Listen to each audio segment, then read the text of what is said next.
Bonjour, bienvenue dans l'épisode numéro 10. Alors, aujourd'hui, on va explorer en première partie les vêtements et moi alliés au tyran. En seconde partie, la curiosité, moteur ou distraction. Et en troisième partie, voyage intérieur, rêve, méditation et transe. Ok, c'est parti.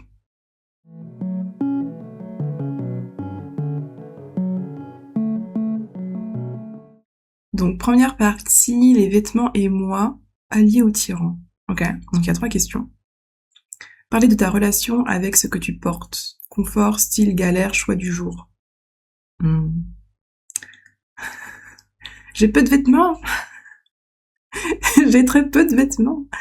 Je mets souvent les mêmes. J'ai découvert il y a pas longtemps, je m'éloigne déjà du sujet, c'est pas grave. J'ai découvert il y a pas longtemps la colorimétrie. Le fait qu'on puisse avoir des teintes, par exemple automne froid, automne sombre ou chaud, je sais plus, été, bref.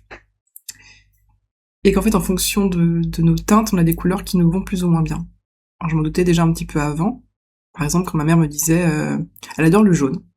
Et des fois, je lui demandais, mais pourquoi tu ne prends pas un pull jaune? Elle me dit, mais c'est parce que ça me donne le teint malade. Elle dit, j'adorerais, mais dès que je le mets, j'ai l'impression d'avoir un teint malade. Et je m'étais jamais posé plus que ça la question. Et récemment, je crois que c'est sur Instagram, ou je sais plus où, j'ai découvert ça, donc la colorimétrie. Donc j'ai évidemment cherché à savoir de quel teint est-ce que j'avais. Donc à première vue, ce serait plutôt automne sombre. Voilà. Et j'ai fait le test, littéralement j'ai fait le test, parce qu'en gros j'ai la peau plutôt jaune que rose. Je suis assez pâle, mais je peux bronzer assez facilement. Je rougis pas forcément. Enfin, je veux dire, au soleil ou quoi. Et quand, en gros, il y a eu un mélange de ChatGPT et d'Instagrammeuses qui m'ont donné les couleurs qui iraient bien avec l'automne sombre, ou chaud, ou profond, peu importe. Mais en fait, je suis allée dans un magasin, donc dans le Leclerc, et je suis allée voir différents vêtements. Et j'essaie de voir avec du noir, du blanc. Je mettais tout simplement mon bras à côté.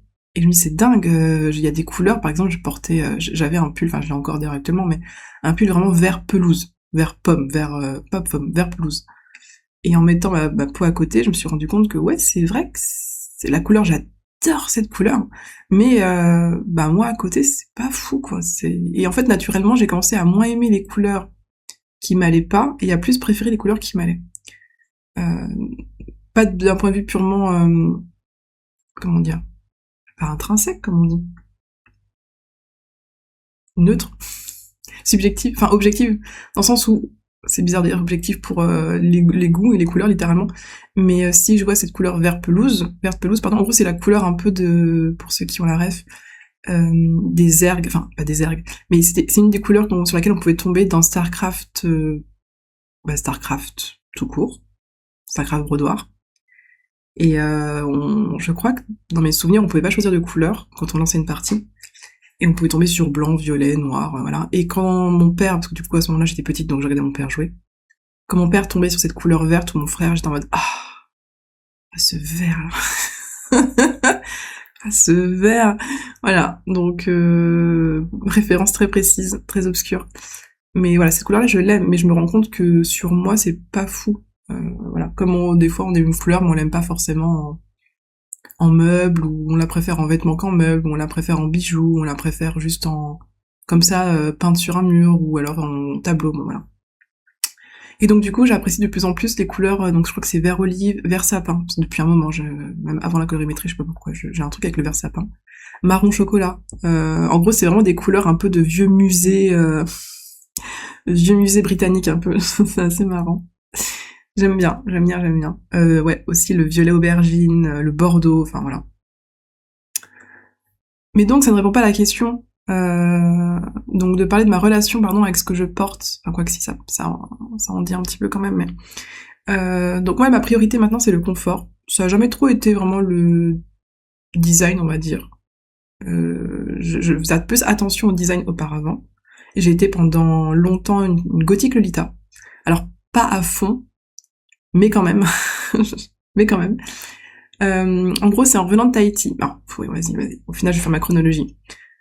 J'ai jamais été vraiment attirée par les vêtements. Ma mère, par contre, adorait, pas me déguiser, mais aimait bien les jolis vêtements et m'habiller et tout, depuis très très longtemps. en me laissant quand même choisir. Elle m'imposait pas les vêtements, mais elle me disait alors ben si c'est mignon, tu vois, ce genre de choses.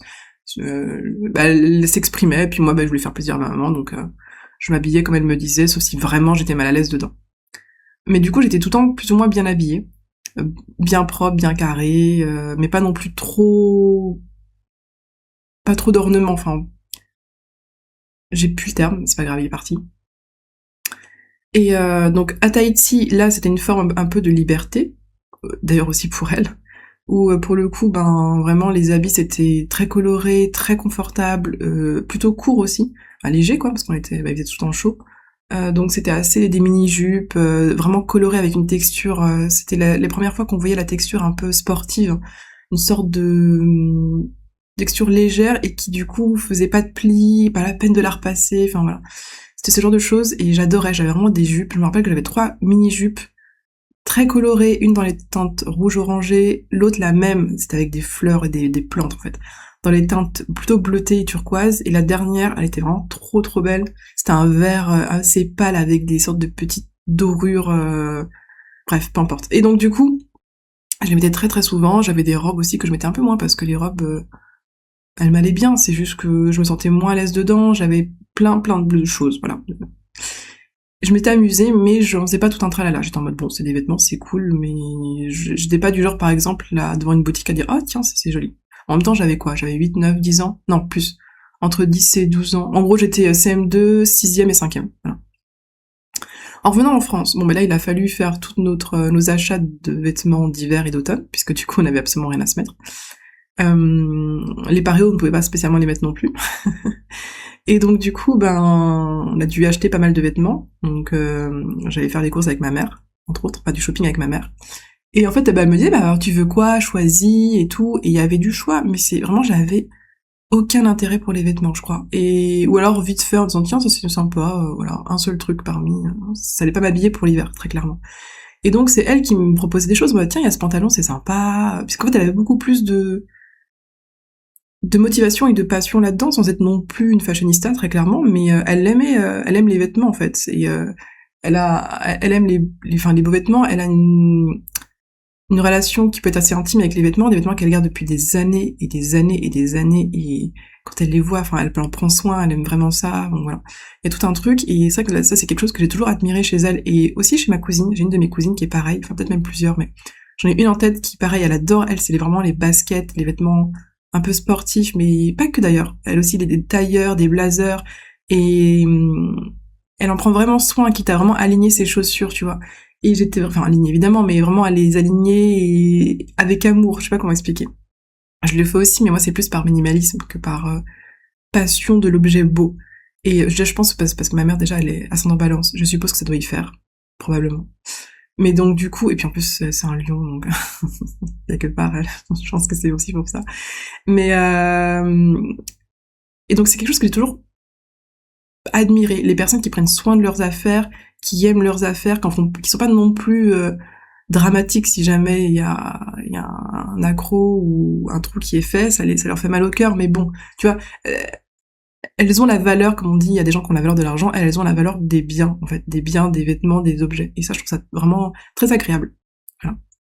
Et donc, j'avais des vêtements en gros, donc de retour en France, mais on a eu des vêtements, j'ai eu des vêtements, on va dire, où je m'en fichais un peu, je les mettais, fallait qu'ils soient confortables, voilà. Ça pour le coup, oui, fallait pas que je sois trop serrée ou qu'il y ait des froufrous un peu chiants, mais j'avais un peu de tout. Et d'ailleurs, j'avais des couleurs, je me rends compte maintenant, qui m'allaient. J'avais du violet, une sorte de kaki foncé, un peu, bref. Une sorte de beige aussi. Et donc, du coup, ceci fait, bah, ma mère savait déjà, je crois, les couleurs qui m'allaient. Elle le voyait. Et arrivé à l'adolescence, et là, patatras. Enfin, je dis l'adolescence, mais ça a commencé oui, en comptabilité, c'est sûr que j'étais comme ça. Et avant la compta, j'étais où? Ah bah je suis con au lycée. Au lycée, non, non, il y avait rien au lycée. Donc ça a commencé en comptabilité. En fait, je crois que ça a commencé plus ou moins, c'est ça.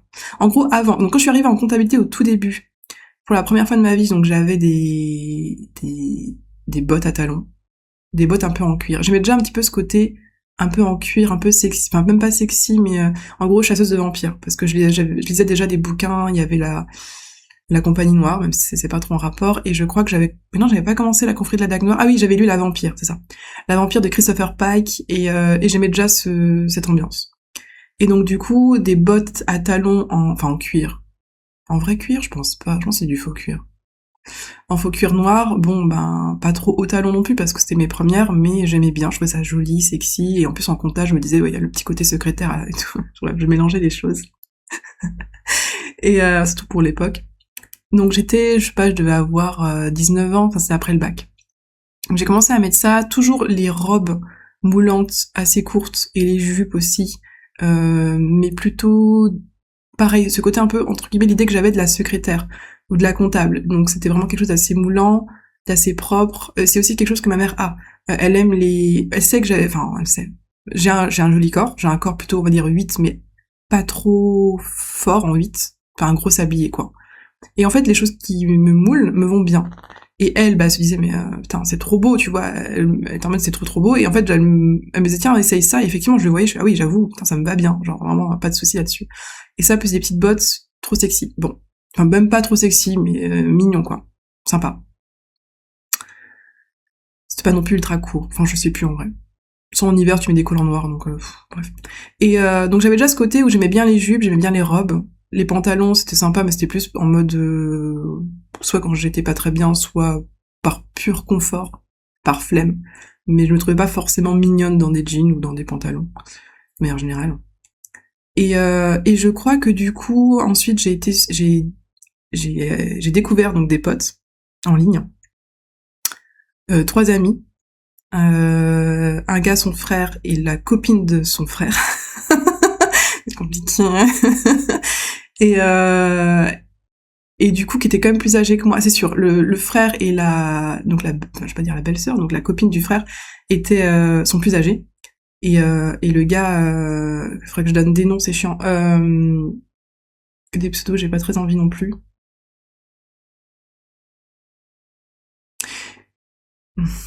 J'hésite.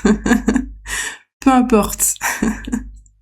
On va appeler la fille, on va l'appeler Marie, parce que je dis toujours ce prénom, donc appelons-la Marie. Et en fait, du coup, avec Marie, son copain c'était Jean, voilà, et le petit frère de Jean c'était Paul. Voilà, très bien. Paul, Jean et Marie. Je suis vraiment française à la con, j'en peux plus. Tradition française, peu importe. Donc Marie et Jean, oui c'est ça. Marie et Jean, enfin peu importe pour Jean, mais donc Marie donc était très habillée. Je crois qu'elle avait des docks. Et elle avait ce côté un petit peu rebelle, en tout cas dans les vêtements. Et je sais plus comment on est arrivé là, mais donc on parlait même pas des vêtements, mais je sais plus pourquoi. Et en fait elle me dit ouais j'ai des docks et tout. Et je fais c'est quoi des docks machin bref. Et je me renseigne et elle me dit mais c'est trop bien blablabla. Et quand j'ai vu les chaussures, j'ai fait en vrai j'aime bien. Je sais pas j'aimais bien. J'étais un peu attirée par son côté un peu rebelle et en même temps créative et en même temps douce. Et il y avait quelque chose qui me plaisait bien. Et vu que j'avais déjà des jupettes et tout, je me suis dit, mais en vrai, ça pourrait être sympa. Et en plus, parce qu'en plus, je marchais pas très bien avec les talons. On m'avait déjà fait la remarque quand j'étais dans mon école, donc dans ma classe. Un gars qui m'avait dit, oh, tu marches comme un canard. Alors, est-ce que c'était une blague purement pour être méchant, une blague pour se croire drôle, ou vraiment, effectivement, je marchais un peu pas très bien et du coup, il a voulu me le faire remarquer, parce que c'était la première fois que je mettais des talons et que, en plus, j'étais pas forcément à l'aise. Je trouvais ça plutôt sympa, stylé, mais tu sais, t'as assez vite mal aux pieds. Enfin, moi, j'avais assez vite mal aux pieds. Toute la journée avec ça. Même si on est assis. Du coup, je crois que j'ai acheté j'ai fait acheter à ma mère, parce que j'étais encore assez jeune à l'époque, j'avais pas forcément d'argent de poche, quoi que si, je sais plus. On allait dans une boutique genre Gémeaux, ou je sais plus quoi, et il y avait alors, les docks, ça coûtait quand même vachement cher. Enfin, ça coûte toujours un certain prix, même si c'est à vie, ou quasiment à vie. Et donc du coup, et en plus c'était la première fois que j'allais me prendre des bottes assez épaisses, assez grossières, entre guillemets, par rapport aux petites bottes à talons fines ou ce genre de choses. Et donc du coup, j'ai commencé, je crois, par acheter une version, mais c'est même pas une fausse version, c'est même pas des docks, c'était des sortes de bottes plates qui m'arrivaient, on va dire la taille des docks, en hauteur, qui n'avaient pas trop d'épaisseur de semelle, pas forcément, et qui étaient noires, un peu brillantes, c'était vraiment une texture, mais vraiment pas chère, avec en plus, je crois, un gros strass ou une sorte de je sais plus, mais il y avait une sorte d'écusson argenté qui était collé au truc. Bref, c'était vraiment même pas de l'éco plus, c'était vraiment le truc ultra cheap. Mais c'était la première fois où j'avais des chaussures un peu grosses, qui faisaient un peu rebelles quand même, et avec lesquelles du coup je pouvais combiner des mini-jupes, pardon, et des mini-robes, et donc des collants noirs, et je me suis dit putain c'est sympa, en fait ça me mettait beaucoup plus à l'aise, je pouvais marcher, courir si je le voulais, j'avais en plus ce côté où le côté sexy était cassé, donc j'étais encore un peu plus à l'aise, et j'aimais ce style, et j'étais tellement confortable. Et je crois que j'aime vraiment bien. À côté, j'ai eu d'autres petites bottines pareilles que ma mère préférait parce qu'elle voulait un truc, enfin, elle aimait bien les choses plus fines, on va dire. Pareil, bordeaux avec des petits motifs un peu indiens sur le côté, nickel aussi, mais qui faisaient plus, entre guillemets, casu. Et donc j'ai tellement aimé ces chaussures-là que bah finalement un jour, vu que je les mettais tout le temps, bah je crois qu'elles se sont un peu éclatées. Hein. Et je crois qu'après je suis passée aux docks directement. J'ai fait tiens vas-y je vais acheter des docks. Et là pareil j'ai adoré. Alors au début je me suis niqué les pieds parce que je savais pas qu'il fallait mettre de l'aluminium, non, du journal mouillé dedans pour les assouplir. Enfin j'avais pas tout ça. Donc je me suis vraiment fait assez mal au niveau des pieds, enfin de la cheville, pas de la cheville, enfin l'arrière là, du talon. Et je crois que ça a commencé, j'étais en IUT. Je crois qu'avant, j'avais pas vraiment de doc.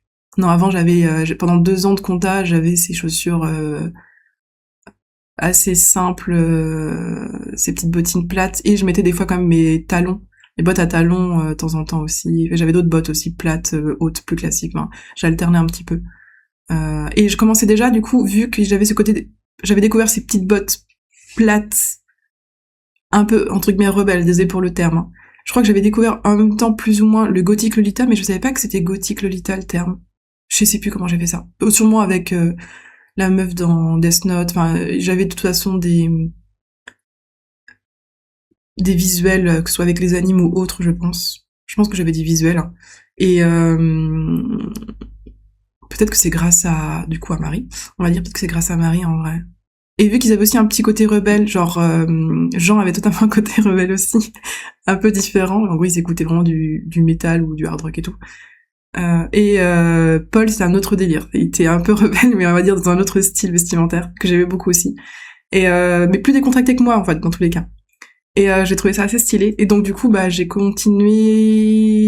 Ma mère m'a un peu suivi là-dedans en mode bon, c'est sympa, mais bon, c'est un peu sombre. C'est dommage, c'est toujours noir, blablabla. Et je me suis dit, où est-ce que je pourrais prendre des couleurs, parce que les chaussures, j'ai pas envie, les vêtements, pourquoi pas, mais j'aime trop les jupettes noires, je commençais vraiment à m'acheter des jupettes noires à volant et tout. Et on est tombé sur des collants, elle m'a dit, ah mais c'est trop beau, les collants, regarde ça, tous les collants qu'il y a et tout. Et là, je me suis éclatée avec les collants. J'avais des collants rayés noirs et jaunes, des collants rayés noirs et blancs, des collants rayés noirs et rouges, ainsi que noirs et verts. Et je me demande si j'avais pas d'autres couleurs. J'avais aussi juste des collants avec des petits détails, mais qui étaient tout en lavande, toute couleur lavande. Qu'elle m'a acheté en plus. Elle m'a acheté littéralement des collants comme ça, elle s'amusait, elle s'éclatait avec moi. Elle dit c'est trop mignon ces petits collants. Et donc du coup, bah en fait, j'étais littéralement habillée avec en gros des docks noirs, des collants très colorés, à rayures si possible, ou voilà, qui flashent pas mal, hein, et des mini-jupes ou mini-robes à volant noir assez légères, un peu transparentes. À volant quoi, littéralement à volant. J'avais après des sortes de corsets, mais des faux corsets, hein, c'était juste des hauts qui ressemblaient à des corsets noirs.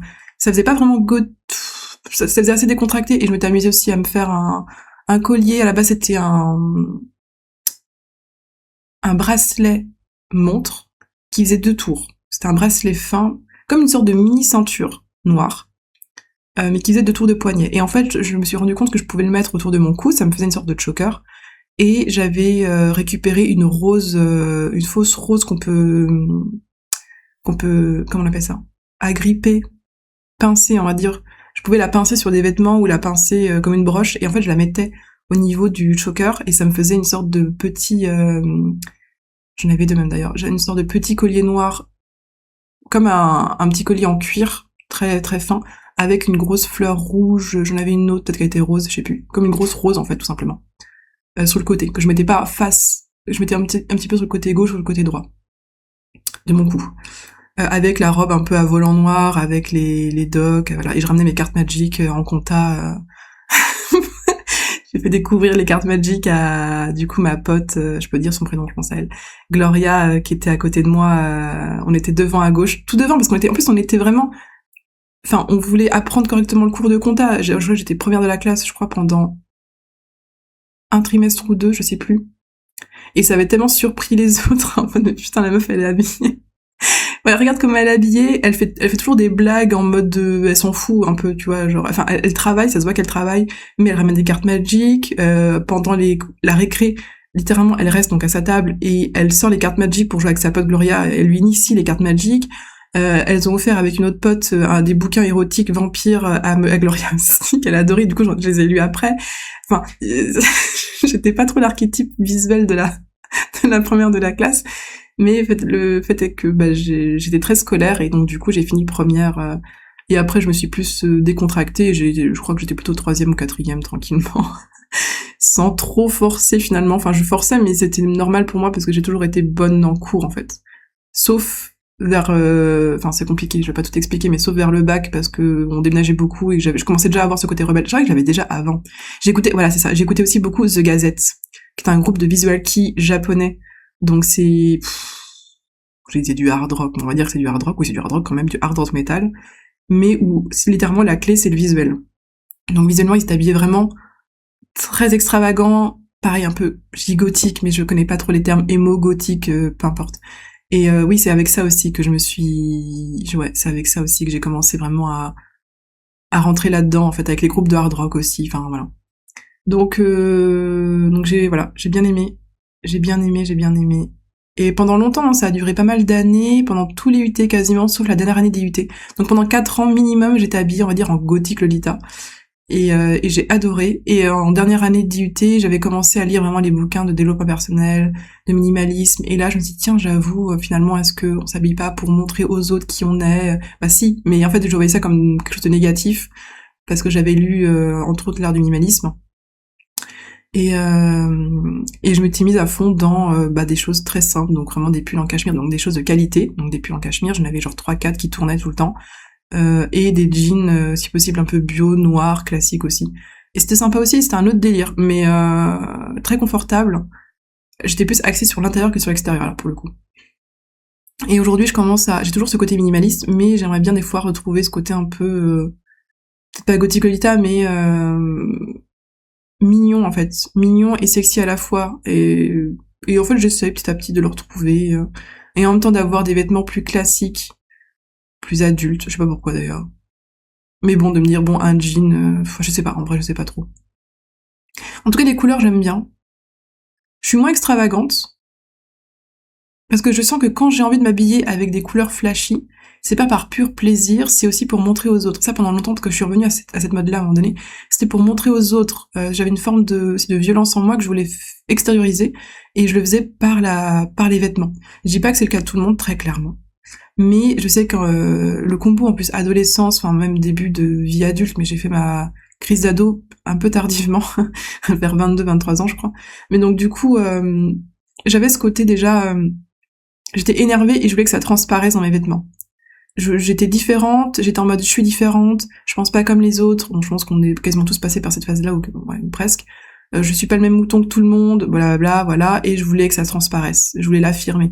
En plus déjà je jouais beaucoup aux jeux vidéo, dans mon entourage ça jouait quasiment pas, enfin les gens de mon âge, je jouais pas, je voulais être la pick me un petit peu, ouais je suis pas comme les autres filles, moi je joue aux jeux vidéo, moi j'aime les trucs de gars parce que j'étais éduquée vraiment à côté de mon frère et de mon père qui jouent aux jeux vidéo et j'adorais ça, donc fatalement ma mère était d'ailleurs désespérée. J'ai dit bon, encore quelqu'un qui va jouer aux jeux vidéo. Entre mon frère, mon père et maintenant moi, voilà. Donc j'avais tout un délire, j'étais vraiment la pick me originelle quoi. Donc voilà, je préfère encore aujourd'hui, quoique aujourd'hui je sais pas trop, mais je préférais vraiment la fréquentation des garçons de mon âge que des filles. Je m'entendais mieux avec les gars en fait, littéralement. Et je me sentais plus valorisée avec les gars qu'avec les filles. C'est con, mais je sais pas pourquoi, il y avait des raisons sûrement. Donc voilà, donc aujourd'hui j'avoue que je suis plus... j'essaie de pas être trop non plus discrète parce que je me dis, je veux vraiment aimer vraiment les vêtements que je porte, être heureuse de les porter, et être vraiment moi-même. Et en fait, je oscille entre le côté un peu enfantin, drôle, et en plus j'ai des petites nièces maintenant, donc ça me fait rire de m'habiller des fois de manière un peu... qui les font sourire parce qu'elles s'en rendent compte, et j'ai en même temps des fois ce côté où je m'habille de manière très simple parce qu'en fait, par flemme, je vais chercher des vêtements par exemple au Leclerc, et c'est pas les vêtements les plus originaux qu'on trouve, quoi. Enfin, je suis entre... En fait, je suis assez multifacette. J'ai plein de choses. J'aime bien le côté sexy noir. J'aime bien le côté... j'essaie de passer en bordeaux et en violine, on va dire maintenant. J'aime bien le côté très confortable, très large. Mais du coup, je me dis, je peux casser ça avec une mini-jupe. Ou alors un pantalon très moulant. Enfin... Et les docks qui rajoutent toujours une petite touche pas mal. C'est pareil, j'ai pas des vrais docks là. J'ai des fausses docks, on va dire. Mais... Enfin bref. Voilà, donc plutôt le confort, le style plutôt hard rock globalement, mais en même temps confortable. Et j'essaie de mettre en valeur mon corps maintenant. J'essaye, parce que je trouve ça dommage de pas le mettre en valeur. Les galères, bon, pas plus que ça. Je vais passer à la question suivante de toute façon, parce que sinon, ça va être encore beaucoup trop long. Et j'ai pas trop le temps pour enregistrer ce podcast, en vrai. Alors, deuxième question, y a-t-il une tenue qui te fait te sentir toi-même? Ça me fait penser à un collant que j'ai refilé au moment où j'étais minimaliste. Je suis un peu déçue, mais en même temps, bon. J'adorais ce collant. Est-ce qu'il me faisait me sentir moi-même? Je sais pas, mais j'aimais profondément ce collant. C'était un collant noir, un peu transparent, simple. Enfin, simple. Sauf qu'il avait des gros poissons. C'est pas des carp koi, mais ça pouvait faire un peu ce style-là. Ça faisait un peu asiatique, et dans les teintes, en gros, violet, bleu et un peu rose. Et en fait, les poissons tournaient autour de la jambe et montaient au niveau de la jambe. Et il n'y en avait pas beaucoup, il y en avait 3, 4 max, mais des gros poissons. Et ils étaient magnifiques. C'était vraiment trop trop beau. Et en plus, c'était uniquement brodé, donc ça veut dire que c'était... Enfin, brodé. C'est uniquement le... Oui, je crois que c'est brodé en plus. Ou c'était imprimé. Je me rappelle plus. Mais c'était que le contour du poisson qui était en couleur. Sinon, c'était transparent. Et ça rendait trop trop trop bien. Mais du coup, une tenue qui me fait sentir moi-même... Pendant longtemps, j'ai mis des leggings aussi. J'étais vraiment habillée comme une chasseuse de vampires. Hein. Leggings noirs, doc et tenue de cuir, mais est-ce que c'est moi-même? Pas forcément. Je pense que moi-même, actuellement, c'est la tenue que j'ai... où je pense être moi-même, pour le coup, mais pas totalement encore. J'ai une veste lapin hamster, je sais pas trop ce que c'est. Une veste en jean, alors je suis pas du tout des vestes en jean, j'aime pas trop ça, donc je suis habituée. Mais en gros, elle a des petites oreilles, des longues oreilles, même pointues au niveau de la capuche. Elle a des yeux au niveau des... à droite et à gauche, la fermeture éclair au niveau des poches. Et elle a un truc brodé, une sorte de gros hamster obèse au niveau du cœur, je crois. Ouais, je sais plus si c'est à droite ou à gauche. Et voilà, ça, je me sens à l'aise avec ça. Je me sens moi-même avec mon sac à dos où c'est que des chats. C'est des chats imprimés dessus, en mode un peu emoji, qui sont un peu blasés. Et ouais. Et après, si je mets un jean... Je pense que le jean troué aussi, finalement, le jean troué, je me sens vraiment moi-même dedans. C'est un jean confortable, un peu taille basse, bon, j'ai trouvé Emmaüs, mais très confortable, un petit peu large, légèrement. En fait, il est moulant, mais il s'élargit un peu en bas, enfin, il est droit, quoi. Et il y a 2-3 trous dedans, et pareil, je mettais jamais ça, et je me suis habituée, et je me sens vraiment bien dedans. Même si je sais que c'est pas dans mes couleurs non plus, mais je sais pas trop, en fait, où je sens vraiment moi-même. Je pense que c'est les docks. En fait, je suis con, c'est ça. La tenue entière, je sais pas. Mais ce qui est sûr, c'est que les docks, ou ce qui s'apparente aux docks, les classiques, hein.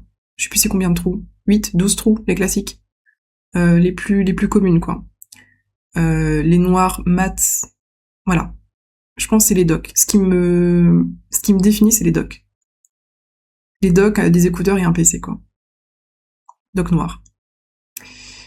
Troisième question et dernière. Quelle anecdote drôle ou désastreuse t'est arrivée à cause de tes vêtements? Alors, c'est pas à cause de mes vêtements, mais j'y pense direct, donc je vais le dire.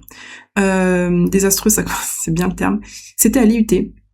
Donc c'était déjà quand j'étais première ou seconde année. Je pourrais pas vous dire. Donc j'étais habillée en gothique Lolita, mais là j'étais plus habillée avec une sorte de pantalon cargo kaki ou beige, je sais plus lequel des deux j'avais. Oui, je m'amusais aussi à du vernis, j'avais du vernis au niveau des doigts de pied, mais surtout au niveau des mains, les ongles des mains. Et j'alternais entre rouge et noir par exemple, ou des fois blanc et noir. C'était pas très beau blanc et noir. Voilà, je m'amusais à faire ça pendant un temps. Bref. Et donc du coup j'avais ce cargo noir, pantalon cargo, on va dire beige. Je crois que c'était le beige. Et je devais avoir une sorte de petit haut corset bordeaux. Pourtant il faisait froid. Qu'est-ce que je foutais avec ça? Je m'en foutais, je crois. Et j'avais en même temps c'est un boléro qu'on appelle ça? Un boléro, je sais plus. En gros, juste des manches. Le haut, c'est que des manches avec, raccrochées à l'arrière. Noir épais, parce que comme ça, je pouvais m'habiller en hiver, du coup. Et je devais avoir une veste... mais j'avais ma veste qui me faisait penser à la veste d'Eric Whibley dans Sim 41. Une veste du coup, en jean, un peu. Mais kaki. Kaki, ça passe. En jean kaki, ça passe. Je l'ai eu pendant très longtemps, celle-ci. Avec des pins et tout, bref. et donc des docs. Mais au pire, elles se foutraient pas un peu de ma tenue à ce moment-là, mais bon. Et j'avais joué comme d'hab. En fait, je me levais très tôt le matin parce que j'avais 2 heures de transport pour aller en cours. Donc ça me faisait 4 heures dans la journée. Et donc, vu qu'on commençait les cours à 8 heures ou 9 heures, je sais plus. Mais je me levais à 5h45 du matin, je crois. Ouais. Je crois que je me levais à 5h45 du matin. Et je devais partir à 6h30. Donc je devais arriver pour 8h30. Donc on commençait à 9h. Ouais, je pense qu'on commençait à 9h. 9 à 10, 10 à 11, 12. 3 heures le matin? C'est 4 heures le matin, normalement. Peut-être que je me levais à 5 heures du matin, en fait. Je me rappelle même plus. Peut-être que je me levais à 5 heures du mat. Peu importe. Et donc, du coup, le soir, je jouais donc à Rift. Rift, le MMORPG. Parce que j'adore ce jeu. C'est mon jeu, mon MMO. Genre, voilà. J'ai autant d'amour pour lui que les fans de WoW ont pour WoW, voilà. Et j'étais dans une guilde où on faisait du coup des raids le soir. Et bah du coup les raids s'arrêtaient à minuit, mais je crois que j'avais réussi à négocier pour 23h ou 23h30, mais bon. En gros, je me couchais, c'était quand même minuit, quoi, le temps d'éteindre le PC et tout et tout. Et bah, sauf que moi j'ai besoin de littéralement 9 heures de sommeil. 8 c'est le minimum. 9 heures je suis à peu près bien, 10 heures je suis vraiment bien, tu vois. Et donc là je dormais pas assez, je dormais 6 heures et encore, même moins. 5 heures ou 6 heures. Non, même pas 6 heures, mais j'en mets 5 heures. J'en mets environ 5 heures, je crois. Ou 4h30, 5 heures. Donc c'était clairement pas assez. Et j'avais commencé du coup à faire des raids le soir. Et au bout du troisième, même pas du deuxième ou troisième, soir, donc au bout de la troisième nuit, pardon, où je dormais très peu, bah c'est simple, moi mon corps il direct, il encaisse pas, mon corps il encaisse pas du tout. Donc je crois que c'était même au bout de la deuxième nuit, bref. Donc bon bah je me lève le matin, j'ai la tête dans le cul évidemment, je me prépare, blablabla, en plus j'ai 2 heures de transport, c'est long. Et là, en fait, je suis dans l'escalator de la Défense pour monter. Je suis un zombie, mais vraiment un vrai zombie. Et je fais tomber ma carte Pass Navigo. Donc en gros, c'est la carte qui me permet de faire, de prendre tous les transports en commun. En gros, tu payes par mois, c'est un paiement mensuel. Et t'as droit de certaines zones en certaines zones. Je crois que j'avais pris toutes les zones parce que je partais de Chambourcy, donc on va dire de Saint-Germain-en-Laye, et j'allais à l'IUT de Vélizy. Ouais, à l'IUT de Vélizy. Et donc j'avais 2 heures de transport avec, je sais plus, j'avais quoi, j'avais un bus, j'avais un RER A ensuite. Ensuite, je sortais du RER A, j'avais le tramway 2, je crois. Et ensuite, je prenais un bus. Ouais, je prenais un autre bus qui m'emmenait à l'IUT de Vélizy. Voilà. Donc j'avais 4 transports différents. Et donc, j'étais donc à la Défense, donc je sortais du RER A, j'allais pour prendre le tramway 2. Et je fais tomber dans l'escalator mon passe Navigo. Et du coup, je redescends parce que du coup, j'étais en train de monter. Je redescends, essayer de le trouver, impossible de le trouver. Donc déjà, je suis fatiguée, je suis dépitée et du coup, je vois qu'il y a une cabine où il y a en gros pas un contrôleur, mais je sais pas, un mec qui peut faire les passes Navigo. Bref, je lui pose la question, je sais plus trop. Et donc, je suis dans sa cabine, à son bureau en gros, et il me dit bon, on va prendre une photo, blablabla. Je prends une photo. Une photo dégueulasse d'ailleurs en passant, il me refait mon pass vite fait bien fait. Bon bah évidemment le temps passe, donc je vais être en retard à mon premier cours. En plus c'était un prof que j'adorais. C'était un prof qui nous est... Bon j'en parlerai après. Et donc déjà je suis en retard. Donc déjà premier truc qui est chiant. J'ai dû finalement en plus payer le nouveau pass. Même si c'était moins cher que... C'était pas 60 €, mais j'ai dû payer je crois 20 balles ou 40, je sais plus, peu importe. Donc déjà, matinée un peu relou, bon c'est pas grave. Ensuite je prends... Mais pourquoi il faisait vraiment froid, il y avait de la neige, mais pourquoi je m'étais arrêtée à tel endroit? Vu que j'étais décalée, je crois que le tramway, donc j'ai pris le tramway, et le bus, je crois que j'avais pas le bus qui m'emmenait devant Vélizy. J'ai dû prendre un bus qui m'arrêtait avant, parce qu'en fait, il y avait pas de bus qui m'emmenait à Vélizy directement, donc j'ai pris le bus le plus... Ou alors il fallait que je rentre encore plus longtemps. Donc j'ai dû prendre un bus, il faisait nuit encore, je sais plus trop, bref, peu importe. J'ai dû prendre un bus qui m'emmenait un petit peu à distance, donc il fallait quand même que je marche pour atteindre l'IUT. Et en plus, il y avait des travaux. Il y avait des travaux parce qu'en gros, il y avait des grilles, je sais pas si vous voyez, c'est des sortes de grilles en métal, en plomb, en acier, je sais pas c'est quoi. Des sortes de petites grilles en métal qui servent, je crois, pour les fondations des maisons, enfin les fondations des bâtiments. Des grilles qu'on pose à plat. Et en fait, je m'étais prise, il y avait des barrières, bref. Je m'étais prise les pieds littéralement dans ces barrières-là, dans ces grilles qui étaient posées au sol pour les chantiers. Qui n'étaient pas actifs, en plus, ce chantier, bah oui, c'était avant 8 heures du matin, donc ils bossaient pas encore, je pense. bah non, c'était, bref, peu importe, je me rappelle vraiment plus des horaires, mais c'est pas grave. Et donc je me suis écroulée, et je me suis déchiré mon pantalon cargo, et en plus je me suis fait mal au genou, du coup. Alors je me suis pas non plus blessée de fou, mais ça saignait un peu. Mon pantalon était littéralement déchiré au niveau du genou, c'était un gros trou pour le coup, enfin une grosse déchirure. Et je crois que j'ai pleuré quasiment, enfin j'avais les larmes aux yeux parce que j'étais crevée et c'était le début de la journée et il m'arrivait que des merdes et bref je suis arrivée à l'IUT en retard. Le cours avait commencé, je toque à la porte. En plus j'étais une bonne élève et le prof m'aimait bien parce que je travaillais bien et que pour le coup j'étais une des élèves qui appréciait son cours vraiment, tu vois, sa juste valeur. Et donc je rentre, première fois que j'arrive en retard en plus, la première fois que j'arrive en retard un l'IUT quoi, une des premières fois mais vraiment. Et il me regarde et il était pas content et il m'a fait une réflexion du genre c'est la dernière fois que vous arrivez en retard, tu vois.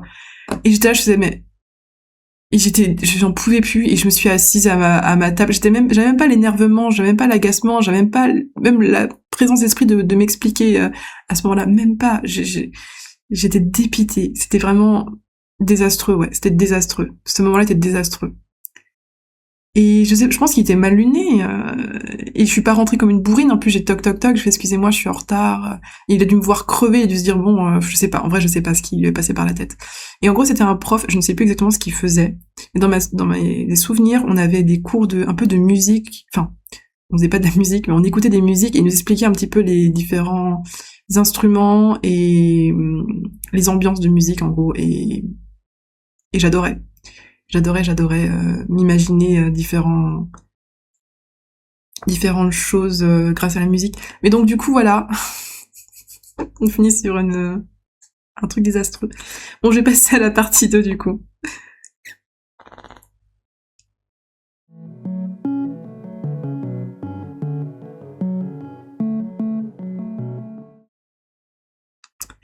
Alors, la partie 2, la curiosité, moteur ou distraction.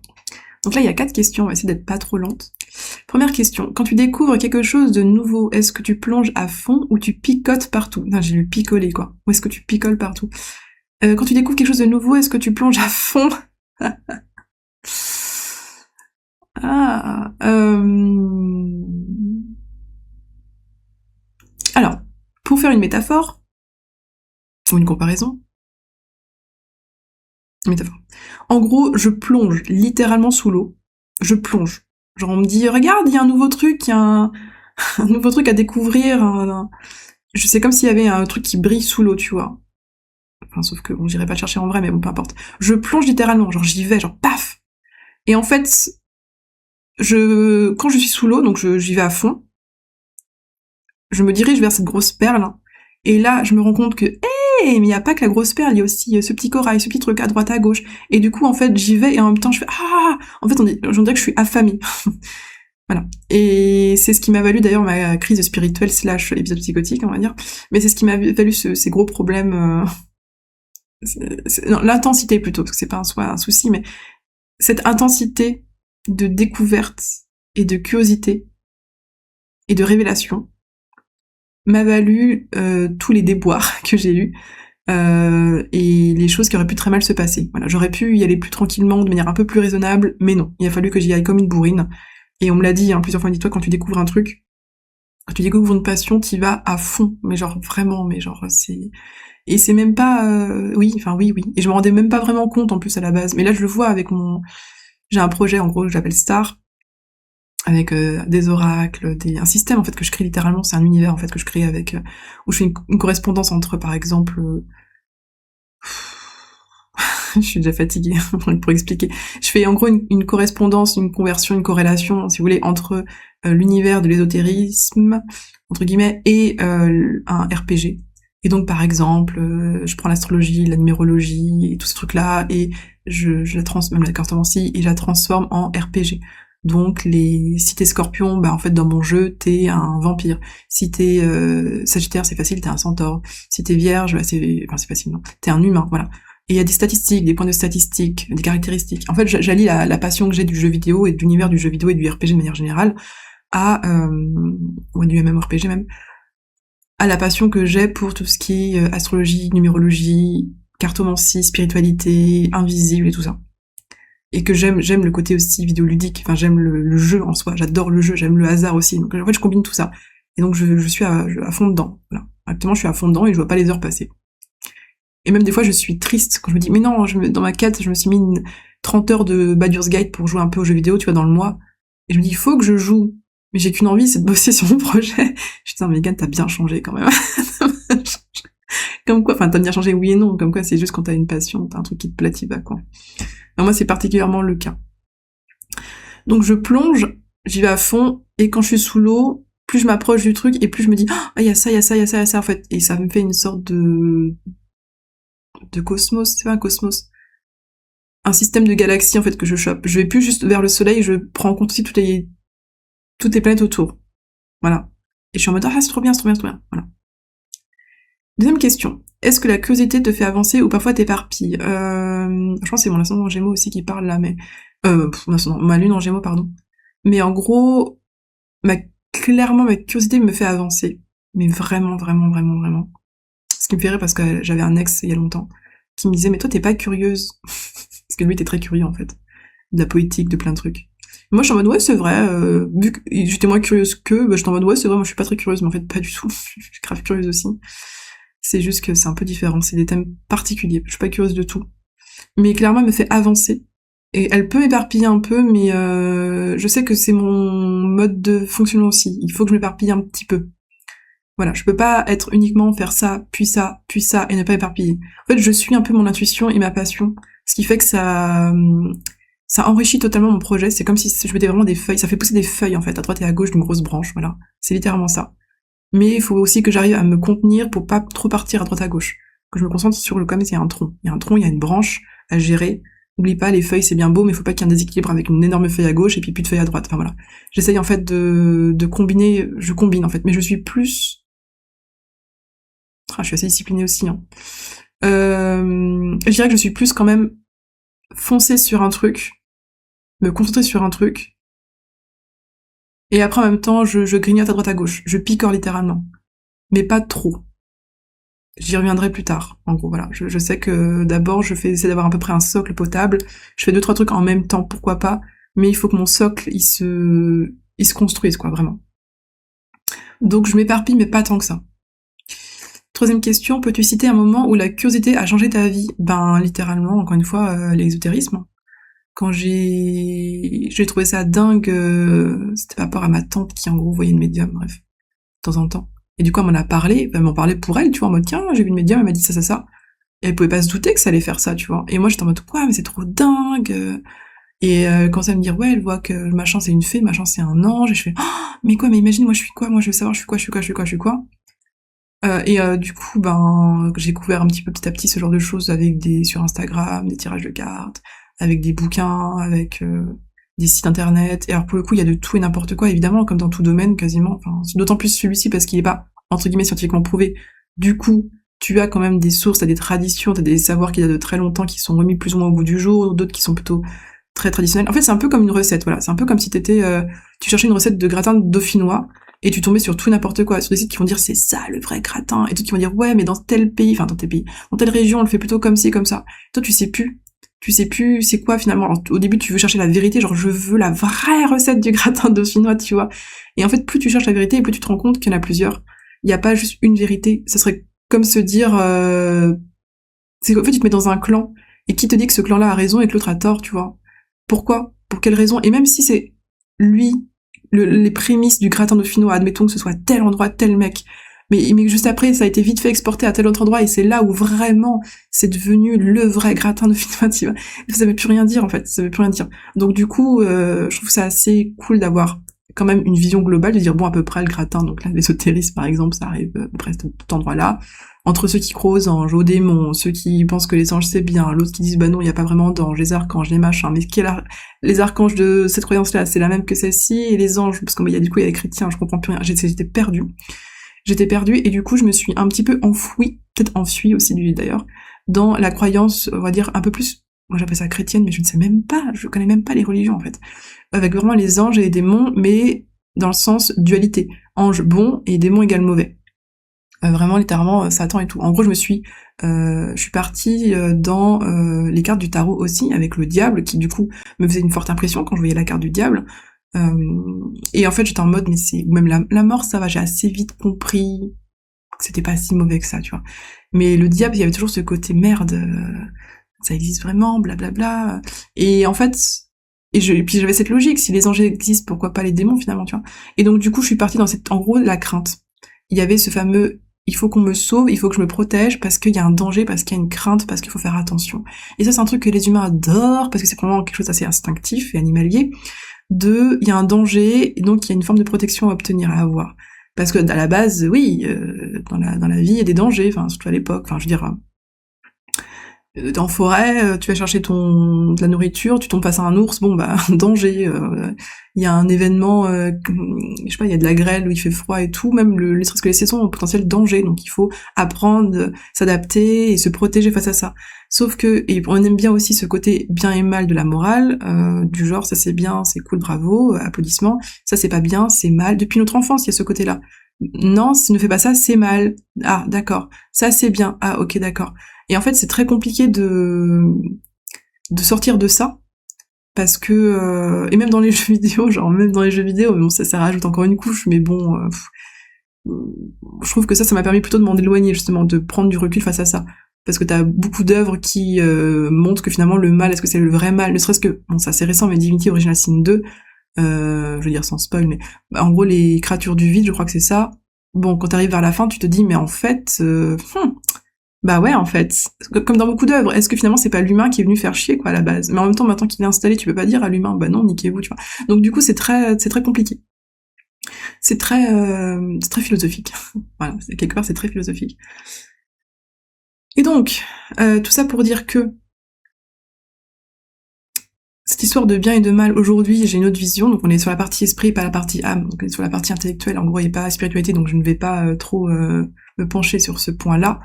Mais pour moi, oui, les anges et les archanges existent. Oui, les démons et les diables existent au même titre, en fait. Archange, en gros, c'est comme un diable. C'est un archétype plus puissant, entre guillemets, plus autonome, plus indépendant. Et ange, c'est comme, entre guillemets, le même niveau que les démons. C'est juste qu'il y en a un qui est plutôt côté doux, blanc, si tu préfères, et l'autre qui est plutôt noir et rouge. Mais en fait, les deux façons sont bonnes. En gros, si vous voulez, oh putain, on part sur... c'est comme un peu de la philo, je pense. Mais si vous voulez, c'est les émotions. On va prendre exemple, une émotion. Prenons, je vais peut-être pas dire à nouveau Marie, ça va faire écho à la première partie, non. On va prendre Jacqueline. Tara, allez, on va prendre Tara. Voilà. On change un peu de style quand même.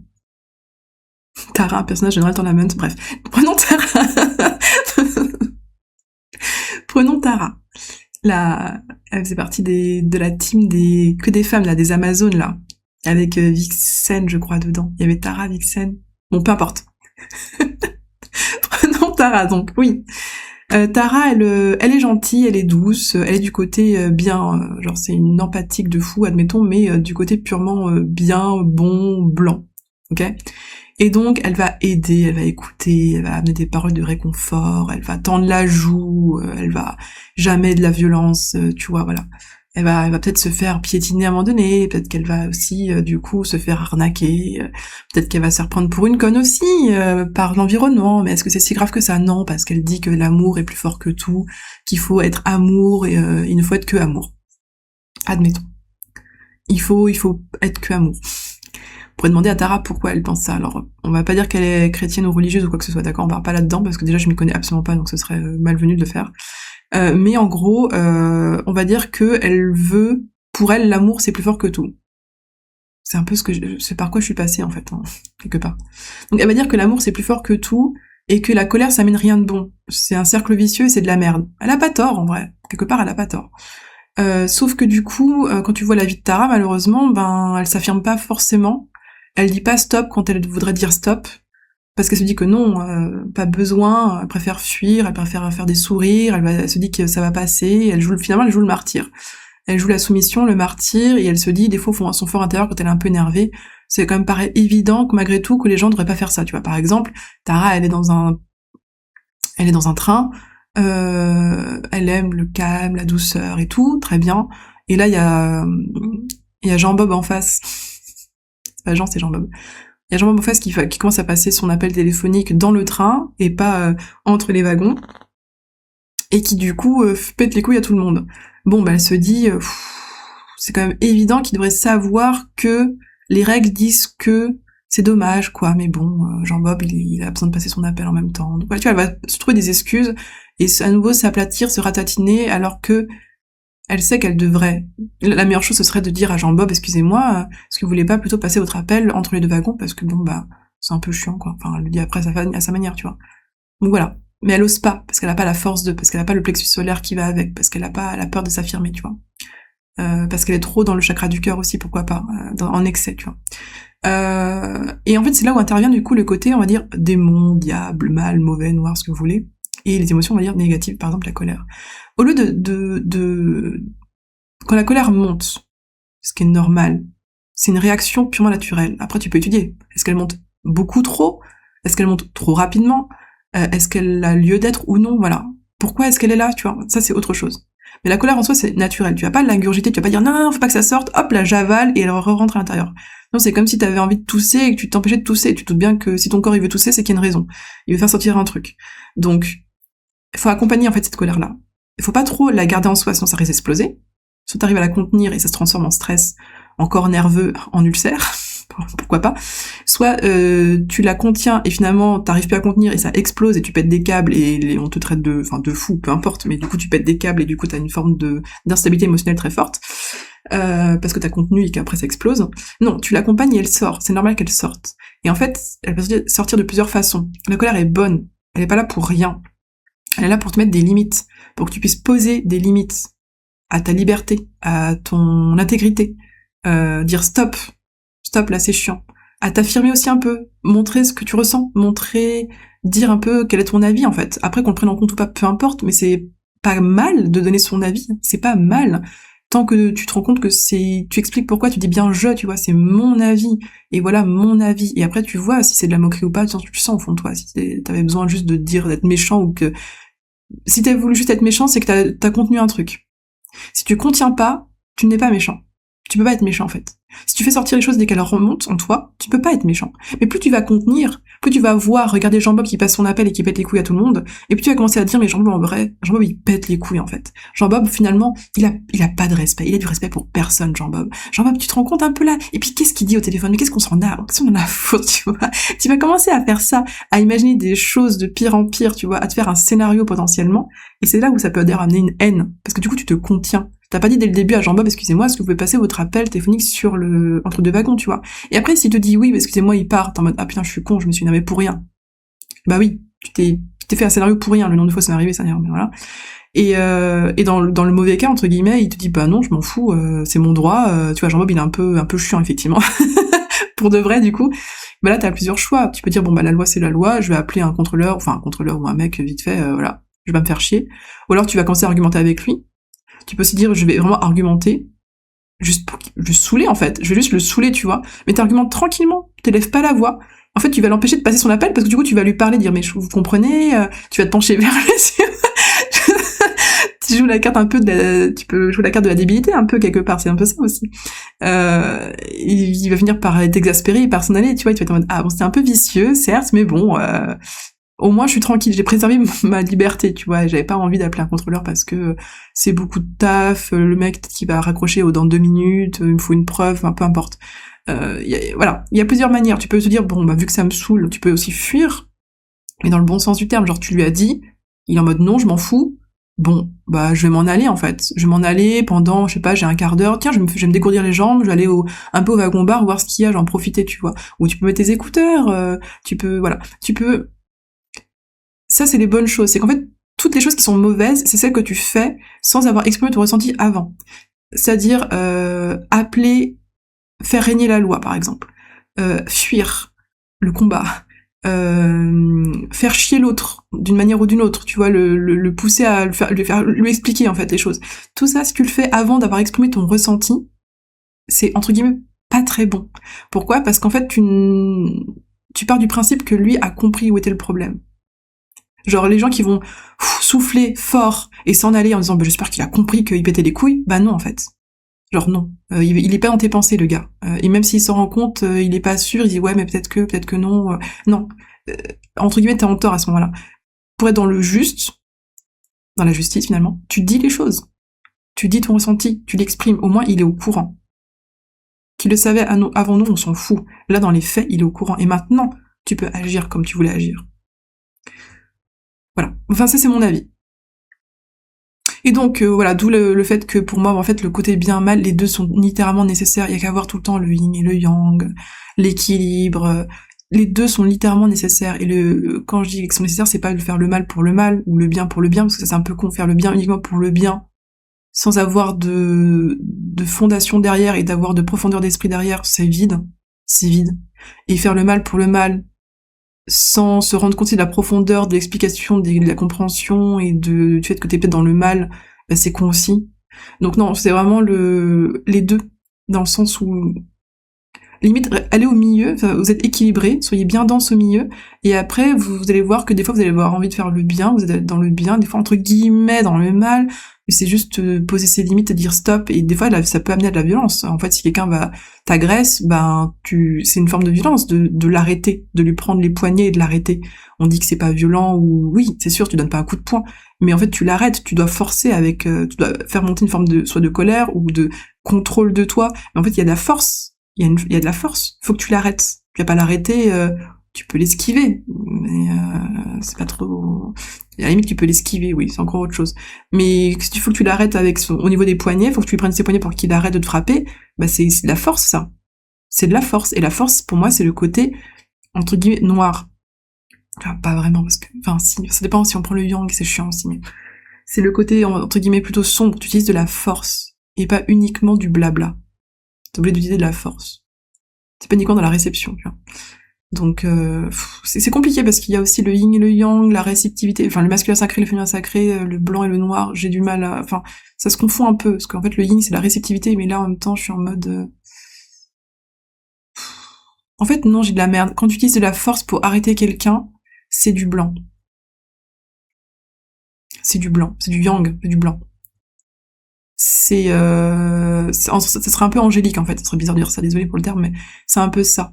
Par contre, si t'es plus en mode un peu le vice, genre t'es vicieux et tu vas lui faire comprendre le fameux je vais lui parler, comme si je vais me faire passer pour un con, je vais débattre avec lui en disant mais tu comprends, ça m'embête quand même, en fait pour l'empêcher de passer tranquillement sa conversation téléphonique, et qu'après il finit par partir exaspéré, et là tu as ton petit sourire un petit peu, tu vois, t'es satisfait, ça c'est du noir. Et en soi finalement, c'est moins violent physiquement, tu vois. Mais ça c'est plus dans la réceptivité, enfin on dit dans le vice, mais c'est plus vicieux, c'est pas dans le vice vraiment, c'est plus vicieux. C'est machiavélique, maléfique, allez-y, elle a pas encore plus de termes là. C'est enfin machiavélique dans le sens Machiavel, pourquoi pas, c'est une forme de manipulation. Voilà. Mais en soi, enfin peu importe, il y a des gens, tu vas être plus fort en y allant de front, et d'autres tu vas être plus fort, enfin tu vas y arriver au contraire en jouant un peu au con. Mais encore une fois, après avoir dit de manière purement transparente, donc neutre, donc équilibrée, ton ressenti. Sans insulter, sans être énervé, sans sans faire le con, et à l'inversement, sans dire oui, mais je comprends en même temps, je vous excuse. Non. Tu dis les choses. Là, je me sens comme ça. Je suis un peu agacée, je suis un peu énervée, parce que, voilà, parce que vous faites ceci, parce que vous faites cela. Oui, vous avez un impact direct. Bon, je vous le dis, hein, c'est un fait, c'est comme ça. C'est mon ressenti, en fait. Donc, voilà.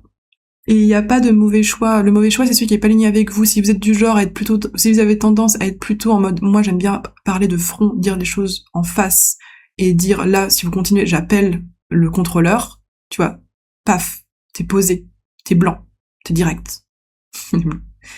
Et qu'en fait tu te dis, t'es habitué t'es de nature à être comme ça, et que là t'es en mode, vas-y, je vais la jouer plutôt dark, à jouer au con avec lui, et tu sens qu'il y a une forme de haine derrière. Tu vois, ça c'est pas bon. Fais ton truc à toi, dans ta nature, c'est d'être face au gars et de lui dire proprement les choses, tu vois, et de dire je vais appeler le contrôleur. Et inversement, c'est du genre à être plutôt en mode, entre guillemets, dark, à jouer un peu au con, parce que tu sais que t'es pas quelqu'un qui va parler de front, t'es pas un lion, t'es pas un bélier, t'es un scorpion par exemple, d'accord? T'es un poisson, pourquoi pas? T'es un... Qui c'est qui a du mal à dire les choses en face? je sais pas trop, quel autre, il y en a sûrement d'autres. On va dire que t'es un scorpion, par exemple, il va piquer au bout d'un moment, mais il va plutôt jouer, par exemple, il va peut-être plutôt jouer au con. Le Gémeaux aussi, pourquoi pas, il va peut-être plutôt jouer au con, tu vois. Il va même pas se venger, mais il va essayer d'arriver à ses fins, lui faire comprendre, mais d'une autre manière. Et si ça marche pas, bon, il y a toujours le coup de la loi, évidemment. Parce qu'il sait que s'il va directement appeler le contrôleur, il est pas lui-même. C'est pas dans sa nature. Et c'est pour ça que quand t'as un accident ou qu'il y a un crime, enfin un acte violent qui se passe en public, par exemple, t'as différentes réactions, qu'elles soient bonnes ou mauvaises, qu'elles soient plutôt alignées ou non avec les gens, peu importe. Mais t'as différentes réactions. T'as ceux qui vont filmer pour avoir des preuves, pour se dire bon là, je peux pas moi arriver et dire stop, je me sens pas de le faire, tu vois. Mais je peux filmer, je peux trouver des preuves, je peux noter, me rappeler absolument de ses yeux, de son nez, de sa bouche, de sa voix, noter, je sais pas moi, la plaque d'immatriculation. Tu vois, il y a des gens qui vont être plutôt comme ça, d'autres qui vont être paralysés parce que en fait eux ils sont plus dans la guérison, dans le soin derrière et dans le réconfort en fait. Et donc du coup, bah là, face à un acte grave, ils ont pas les moyens, ils sont perdus, ils sont en mode mais ou alors ils sont dans la réflexion aussi, mais la réflexion qui arrive derrière du genre comment faire pour que ça n'arrive plus, tu vois. Et donc du coup là sur le moment ils ont pas le réflexe, ils savent pas quoi faire, donc ils sont paralysés, pourquoi pas. Et d'autres qui vont fuir pour appeler à l'aide ou fuir parce qu'en fait ils pensent à leur survie parce que ça leur fait remonter de trauma, pourquoi pas, c'est encore autre chose. Et il y a ceux qui vont aller au front, qui vont dire stop, qui vont être un peu les figures héroïques, qui vont un peu être les leaders. C'est grâce à eux que d'autres vont à dire putain oui moi aussi du coup je vais y aller, tu vois. Il y a ceux qui veulent y aller mais qui se sentent pas d'y aller en premier, qu'il faut qu'ils y aillent en deuxième ou en troisième. Donc et ça c'est les natures des gens tout simplement. La seule chose qui est pas vraiment une nature, c'est la fuite. Quelqu'un qui va fuir non pas pour demander de l'aide mais qui va fuir purement pour échapper au danger. Là, c'est que lui a un souci. C'est pas dans sa nature de faire ça. C'est qu'il a une insécurité en lui, il a une peur profonde, il a un truc à guérir. Voilà. Et les autres comportements, ce sont des comportements en fait humains, des comportements même d'archétype. En fait, prenez ça comme un jeu vidéo pour le coup, pour revenir au jeu vidéo. Ah putain, ça sonne. Bon, pause. Bon, du coup, j'ai été coupée. Mon père qui a sonné pour faire un échange de BD. Je sais plus ce que je disais, mais je pense que j'ai fini à peu près la partie que je voulais. Enfin, j'ai fini la réponse à la question, plus ou moins. En fait, non, je me suis encore une fois ultra éloignée. Mais bon, c'est pas grave. Passons à la question 3. Peux-tu citer un moment où la curiosité a changé ta vie? Non, oui, pardon, ça c'est fait. La question 4. Est-ce que tu penses qu'on peut être trop curieux? Il y a le fameux trop curieux pour ton bien-être, genre... quand on dit des fois t'es trop curieux pour ton bien-être et du coup ça t'a valu la mort, genre t'étais vraiment trop curieux, t'as fouiné un peu trop et en fait du coup le meurtrier t'a retrouvé. Bon, pour de vrai, est-ce que ça peut marcher ça? Est-ce que ça existe vraiment? Je pense que oui. En fait, vous pouvez remplacer curieux par absolument tous les mots que vous voulez. Oui, parce que en fait l'excès existe. Donc à partir du moment où l'excès existe, comme le manque aussi d'ailleurs, vous pouvez avoir un excès dans absolument tout et n'importe quoi. Et donc dans la curiosité. En gros, ça se traduit comment? Comme d'hab, c'est par rapport à votre alignement. Avec vous-même, avec votre âme. Enfin, avec simplement votre bien-être, si vous préférez, voilà. Quand des fois vous vous sentez bien, tiens, je vais prendre un excès, par exemple, de jeux vidéo ou de lecture, prenez n'importe quelle activité de loisir que vous aimez. Vous faites cette activité-là, vous êtes content, vous êtes bien, vous avez attendu pour la faire parce que vous avez attendu le week-end, par exemple, vous la faites. Et arrive un moment où vous dites, oula, ça devient trop. Il y a trop d'heures d'activité, tu vois, c'est un peu trop. Ou alors vous y allez plusieurs fois, genre sur 3, 4, 5 jours consécutifs et vous vous rendez compte que, oula, c'est trop. C'est comme, ne serait-ce que la nourriture, vous mangez une pomme, vous aimez bien, vous en mangez 2, 3, 4, à un moment donné, ça fait trop. Vous en mangez une tous les jours, ou 3 tous les jours, enfin, il y a un moment donné, c'est un excès, vous le sentez dans votre corps, dans votre, même dans votre, dans votre âme, dans votre intellect aussi, vous dites, là, c'est quand même trop. Enfin, voilà. Et en fait, tu peux être trop curieux, dans le sens où, la curiosité, c'est toujours bon. Enfin, toujours bon. C'est comme tout est toujours bon, sauf quand il y a un excès. C'est pour tout. Et sauf que l'excès, ça dépend des gens. Il y a des gens pour qui l'excès, ça va être... je sais pas moi, il va se perdre sur Wikipédia, il va cliquer sur 2-3 mots-clés, et voilà, il passe déjà en excès, et il y a une autre personne, ça va être au bout du 20e mot-clé ou du 50e mot-clé. Et puis ça dépend des moments aussi. Donc oui, je pense que tu peux être trop curieux, mais c'est plus dans le sens où ça ne t'apporte plus grand chose en fait. En gros, si tu veux, ta rentabilité est moins bonne. Ça veut dire qu'en gros, tu vas moins acquérir de connaissances, ça va moins te nourrir et ça va plus te fatiguer. Ça va plus te disperser, tu loupes aussi des occasions de créer par rapport à des trucs que t'as appris, tu vois, potentiellement. Genre, c'est le classique, au lieu de quelqu'un qui va être très curieux sur un sujet, qui va adorer ce sujet en question, il va avoir envie aussi de créer à un moment donné peut-être quelque chose en rapport. Genre, il va se renseigner par exemple sur les bananes. Allez, prenons un fruit. Il va se renseigner sur les bananes, sur la banane de manière générale. Et le mec, il est dingue, tu vois, il est dingue, il dit, ça c'est trop bien la banane, mais en fait, mais quoi? Et sur tous les points, tu vois, il va partir sur la point de vue scientifique, chimique, alimentation, nutritionnelle, historique, tout. Dans le futur, tout. Les recettes à base de banane, tout. Tu vois, le gars, il se focus sur la banane, hein. Et en fait, il va peut-être assez rapidement se dire, mais faut que j'écrive un livre sur la banane, en fait. Faut que je fasse un truc sur la banane. Faut que je fasse un blog, faut que j'écrive quelque chose sur la banane. Parce qu'en fait, il a tellement acquis de connaissances, et en fait, il a fait des liaisons. Il dit, mais c'est marrant, du coup, il y a ça correspond à ça, qui correspond à ça, mais c'est trop dingue, tu vois. Et il voudra peut-être le partager sûrement à sa famille ou à ses amis. Et en fait, à un moment donné, il va vouloir peut-être à partager un peu plus, faire un post Instagram, n'importe quoi. Et en fait, quand tu deviens, entre guillemets, trop curieux, c'est que tu restes dans l'inaction. C'est-à-dire, entre guillemets, inaction. C'est que tu vas pas créer. Tu sais que t'as envie de créer, mais tu vas être en mode, attends, il faut d'abord que j'accumule encore plus de connaissances, ou alors, il faut que j'aille encore plus loin parce que, oh putain, il y a ça, puis il y a ça, puis il y a ça, puis il y a ça. En fait, là, tu perds. T'acquiers un peu de connaissances encore, mais tu perds en potentiel de création. Qui est énorme potentiellement en fait. Et en fait, c'est souvent les gens on leur dit mais agis, même si c'est pas parfait, vas-y, fais le premier pas, tu vois. Ou alors, mais si, évidemment que t'as le droit t'es pas une nulle, évidemment que t'as le droit d'écrire un livre là-dessus. Et comment ces personnes, tout le monde s'en fout. Mais non, on s'en fout, vas-y, genre t'as envie de le faire, oui, bah voilà, pourquoi tu penses derrière à l'argent, la notoriété, syndrome de l'imposteur, on s'en fout, agis, tu vois. Et là, on peut dire qu'entre guillemets, la personne est trop curieuse. C'est qu'elle est trop dans les sphères hautes, elle est trop dans l'intellect, elle est trop dans la recherche et dans le mental, et elle est pas assez dans le corps, dans le faire, dans l'action. Voilà. Je vais passer à la troisième partie, du coup.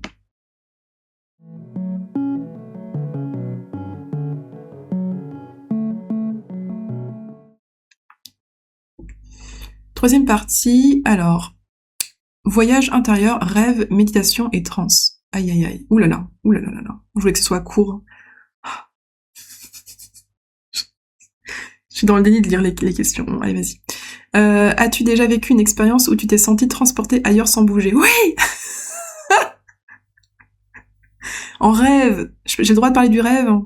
Méditation aussi, trans, putain oui aussi. Enfin, pas transporté pour le coup, la trans, mais... Ça me fatigue.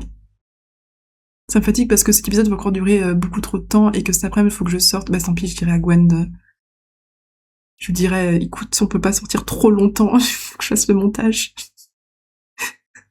Peu importe. Donc oui, littéralement. Je vais parler de... Je sais pas si j'en ai parlé à ma tante et tout, mais est-ce que j'en ai parlé dans un épisode?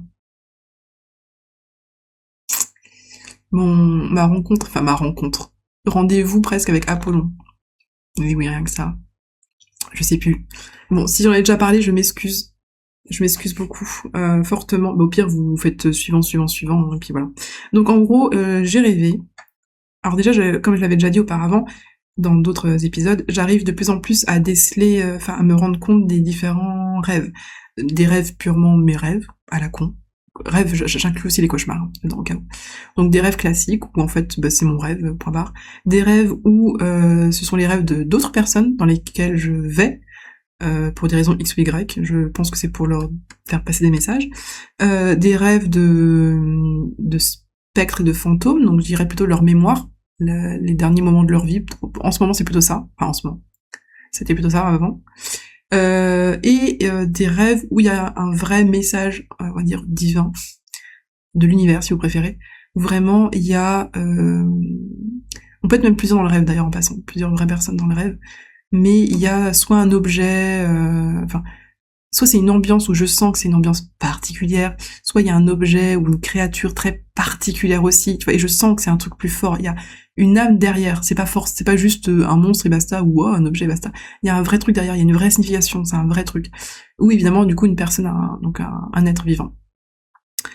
Euh, Et donc, c'est arrivé avec Apollon, c'est-à-dire que moi, Apollon à la base, pas plus que ça. Enfin, j'avais déjà fait des recherches vite fait, mais moi, Apollon, c'est pas trop mon délire, hein, de base.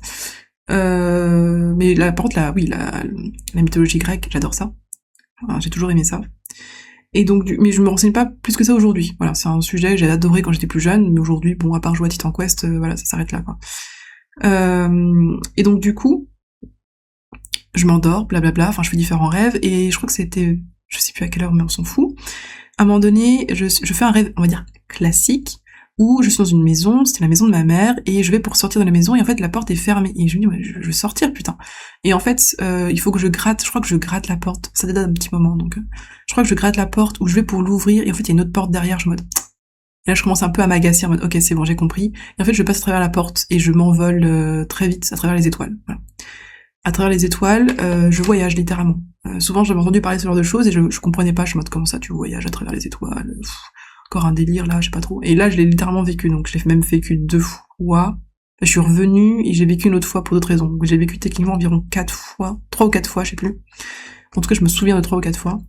Et donc je voyage à travers les étoiles, bla bla bla bla. Et là, je me retrouve dans un bureau. En fait, je suis endormie, affalée un peu sur un bureau. En gros, si vous voulez, il y a un bureau. Déjà dans une pièce.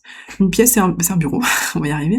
C'est un bureau un peu à l'ancienne et un peu mythique. Il y a pas de dorure d'ornement, non. Mais ça fait un truc un petit peu romain-grec. Je les connais pas trop.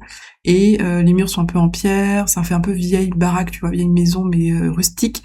Et en même temps, le bureau est stylé, quoi. Il y a un beau meuble en bois. Il y a un lit très beau, un peu romain, une sorte de grosse banquette lit avec des draps rouges, rouge foncé, même un peu bordeaux. Enfin, avec des petites dorures un peu. Enfin voilà, on est sur un mélange de rustique et en même temps on n'est pas chez n'importe qui.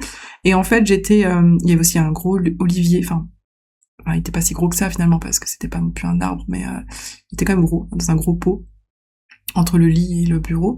Et donc en fait, le bureau, moi j'étais au bout du bureau et en fait il y avait du côté donc la personne le propriétaire du bureau, donc c'était Apollon. Enfin pour moi je le voyais comme Apollon, je ne sais pas qui c'était exactement évidemment.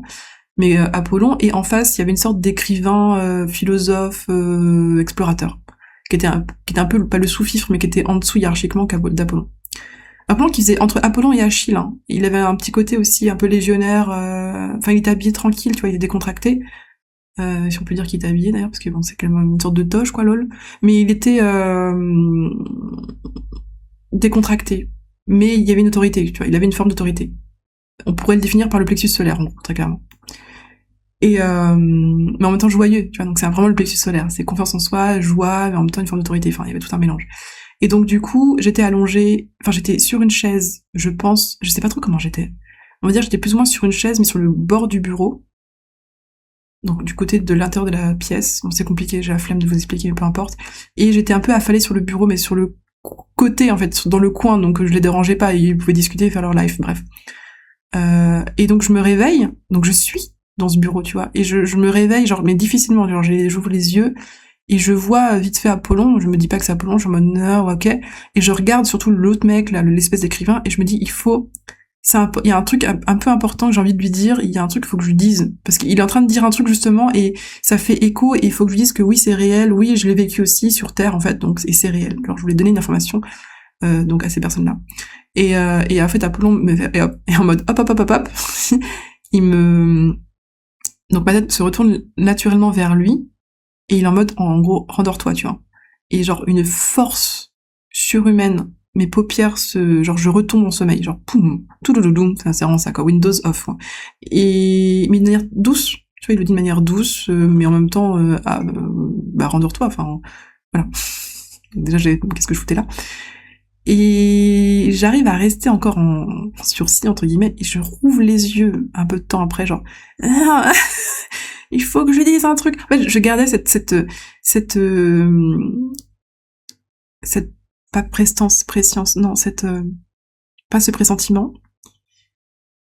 J'étais pressée, en fait. j'étais pressée, il fallait que je dise, j'étais en mode il faut que je dise un truc, j'étais pas dans l'urgence non plus en mode mais il fallait que je dise quelque chose, tu vois, c'était pas grave, mais il fallait que je dise. Et donc en fait, je pense il a dû se dire ok, donc j'ai rouvert les yeux très clairement, il a accepté que je le fasse, hein, sinon je me serais juste vraiment rendormie, je pense. Et en fait, il m'a laissé tranquille. Il m'a même pas regardé, genre en mode, ok. Je pense qu'il a dû se rendre compte quand j'étais endormie, entre guillemets, de dire ok, elle veut parler au gars. Et en fait, du coup, ce gars-là, j'ai écouté un peu ce qu'il disait, vite fait. Il parlait de, je sais plus de quoi. Du fait qu'il entendait des voix. Il entendait des voix. Non, voilà. Il prenait. En fait, il se faisait posséder entre guillemets, c'est-à-dire où il y avait des esprits qui rentraient en lui, ou des cadavres, enfin des morts au combat peut-être. Il y avait aussi des fées, je sais pas trop, peut-être qu'ils savaient pas exactement de quoi il s'agissait. Et en fait, il le montrait en live, genre par exemple là, donc il parle normalement et tout d'un coup, il change totalement de, il se faisait posséder littéralement, mais il se laisse posséder en fait. Et pour lui, c'est une conversation qu'il a avec un guide ou je sais pas quoi, tu vois. Et je dis oui, moi aussi j'ai fait ça, moi aussi je l'ai fait, c'est bien réel, ça existe et je l'ai fait et c'est voilà. En fait, je leur expliquais mon expérience physique dans la matière parce que eux n'étaient pas incarnés actuellement et moi je l'étais. Mais actuellement j'étais dans une phase, je sais pas où j'étais dans la galaxie, j'en ai aucune idée. Pas juste dans les rêves, enfin c'est un vrai endroit, mais je sais pas exactement ce que c'est comme endroit. C'est un peu le domaine des dieux, en vrai, on dirait un peu le domaine des dieux ou des demi-dieux, je sais pas trop. Je vais pas vous expliquer ensuite ce qui s'est passé, ça part en cacahuète, mais en tout cas, et j'avais cette relation avec donc Apollon, que je lui demandais mais t'es qui. En fait, j'étais entre l'âme, donc il me connaissait, on se connaissait parce que on a un lien tous les deux. Et entre moi, Megan de Stefano, en mode mais t'es qui. Et en fait, j'oscille un peu entre les deux. Et d'un côté, je vois, je sais qui c'est, et je suis rassurée, tu vois, je suis pas en pleine panique à me dire où est-ce que je suis. Même d'ailleurs, même ce qui s'est passé, j'étais pas en panique. Tout allait bien, j'étais confortable et ça allait bien. Et entre le côté et j'oscille aussi avec le côté, pardon, mais vous êtes qui, monsieur? Mais en fait, t'es qui? Je tutoyais, tu vois, tellement j'étais à l'aise. Et c'est là où, en fait, il m'a donné des prénoms, je sais plus, il m'avait dit des prénoms du genre, je me rappelle plus, genre Arthur, je veux dire Arthur Romain, même pas forcément, c'est des prénoms à la con, en plus. Des prénoms français à la con. Et en fait, il m'en a donné 2, 3, et il avait sûrement plein d'autres derrière, tu vois. Et j'étais en mode, et il était en mode, bon, tu te rappelles pas de moi, entre guillemets, parce qu'en fait, on a vécu plusieurs vies ensemble, plusieurs incarnations, pardon, ensemble. Et du coup, à ce moment-là, il était, je sais pas, moi, Jean, puis Paul, puis Pierre, puis Jean-Pierre, Jean-Paul, Pierre, c'est quoi déjà?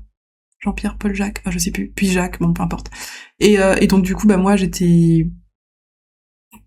buguais, et en même temps, j'ai compris, je fais, ah putain, oui. En fait, il a donné le nom d'un de mes ex, à un moment donné, et j'étais en mode, quoi, t'es un ex, tu vois? Et après, il donnait d'autres prénoms, j'ai fait, ah non. Et je suis restée bloquée sur le côté ex. Et après, quand j'ai compris, je fais, ah oui, putain, oui, en fait, c'est juste des prénoms de ses anciennes vies. Megan, voilà. Et du coup, il était très très gentil, très doux, voilà. Et il m'a expliqué 2, 3 choses. Il m'a parlé de l'incarnation aussi, parce que je lui ai pas de l'incarnation, il m'en a parlé aussi, il m'a dit je sais qu'actuellement sur Terre, il y a quelqu'un que tu veux, je sais, machin, bref. Et donc du coup, et à un moment donné, j'étais en mode bon, je veux repartir, tu vois, il m'a fait ok. Parce que on avait plus trop, en fait j'étais en mode on m'attend, il faut que je reparte, on m'attend. Et du coup il m'a dit ok, et il m'a fait partir, je crois, il m'a aidé à partir. Et en gros pareil, je me suis en gros rendormie, je suis passée à travers les étoiles, mais cette fois-ci en redescendant, donc c'était bien plus rapide, c'était un peu différent. C'était moins extravagant, moins impressionnant, je crois. Et je me suis réveillée, pour de vrai, dans mon lit. Et là, c'était très bizarre parce que j'ai eu un moment, donc je pense que c'est le moment où l'âme rentre dans le corps, un truc du genre. J'ai eu un bref instant où j'étais en mode, ce que j'ai vécu, c'est la réalité. C'est la réalité, en fait. C'est ma vie. Et là où je suis actuellement, donc Megan, et que je me réveille, j'ai eu un moment de, ça c'est faux. Pas dans le sens où c'est une illusion, et tout est faux, et rien n'est vrai, loin de là. Mais ce n'est qu'une incarnation. Ce n'est qu'une vie. Ce n'est pas la vie, ce n'est pas ma vie, ce n'est pas mon âme, tu vois. Ça fait partie. Mais c'est comme si je te disais, la rupture que tu as avec ton conjoint, ce n'est qu'un bout de ta vie. Ça fait partie de ta vie, mais ça ne te définit pas ce que tu es toi. Ce n'est pas ta vie entièrement, tu vois. C'est qu'une étape, c'est qu'un moment. Et c'est très important, et c'est trop agréable, et profites-en. Pardon, c'est bizarre parce que c'est une rupture, mais voilà. En gros, c'est ce genre de sensation que j'ai eu. Et juste après, j'ai eu ce côté genre, oh putain, non, c'est bien la vraie vie, c'est bien le côté matériel, et ce qui s'est passé, c'est un vrai truc, mais genre vrai, de vrai, tu vois. Et j'ai fait, wow, et là, j'ai commencé à noter, en gros, tout mon rêve, j'ai noté sur mon blog Notion. Et je l'ai fait plus ou moins analysé par ChatGPT, même si, bon, j'avais déjà mes idées là-dessus. Et après, Apollon est revenu plusieurs fois. Enfin, celui que je considère comme Apollon, je l'appelle Apollon, mais je sais pas le nom que vous pouvez lui donner en vrai. Mais donc, du coup, il est revenu plusieurs fois, et en fait, c'est un guide récurrent, c'est même plus qu'un guide. Et donc, du coup, il a, on va dire, il se traduit un peu par la chanson It's You de Super Junior, je crois. Il y a un côté très solaire, très drôle, il est un peu troll aussi, et puis en même temps il y a ce côté prestance, charismatique, droit, enfin bref. Je vais pas en reparler parce que je crois que je n'ai déjà parlé dans un autre podcast, mais voilà. Et donc oui, là clairement, je me suis sentie transportée ailleurs, et ça m'est arrivé à nouveau une autre fois, il y avait un cours, et pareil, on m'a fait transporter à droite à gauche.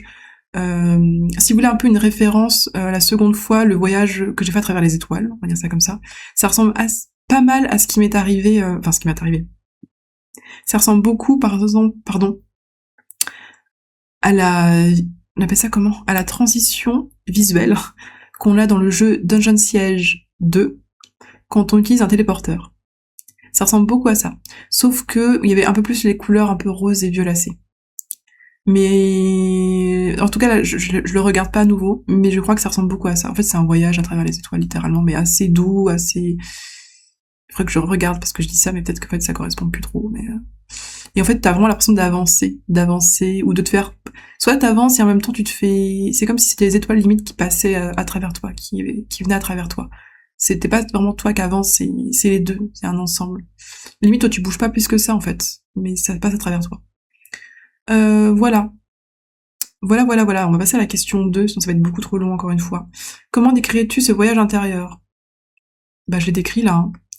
Je l'ai décrit et c'était extraordinaire et ça fait réfléchir. Non, ça fait dédramatiser, il y a une grosse prise de recul sur plein de choses. Il y a une forme de sérénité, de malade. Là, c'est vraiment le chakra couronne de fou qui s'ouvre, en fait. C'est les bienfaits du chakra couronne, là. C'est la sérénité de quelque chose de plus grand que soi, d'être en mode, finalement, ok, je vois. Et en fait, tu te dis pas, bah, je m'en fous maintenant, vu que c'est qu'une vie parmi tant d'autres, je peux faire ce que je veux. Non. Au contraire, t'as ce côté vraiment où tu sens que c'est comme si t'étais un personnage d'un jeu vidéo, et qu'en fait, tu sais que quand tu vas mourir, dans cette vie-là, donc tu vas passer par l'étape de la mort, tout simplement, t'inquiète que derrière, tout ce que t'as vécu, tout ce que t'as appris, mais aussi tout ce que tu as, toutes les blessures que tu n'as pas guéries, tu vas les garder, en fait. Tu accumules tout ça. C'est comme si t'étais un personnage même pas de FF14, parce que dans FF14, tu changes vraiment. Ouais, les métiers, même pas, parce que tu changes vraiment. Non, c'est un peu comme si t'avais un personnage.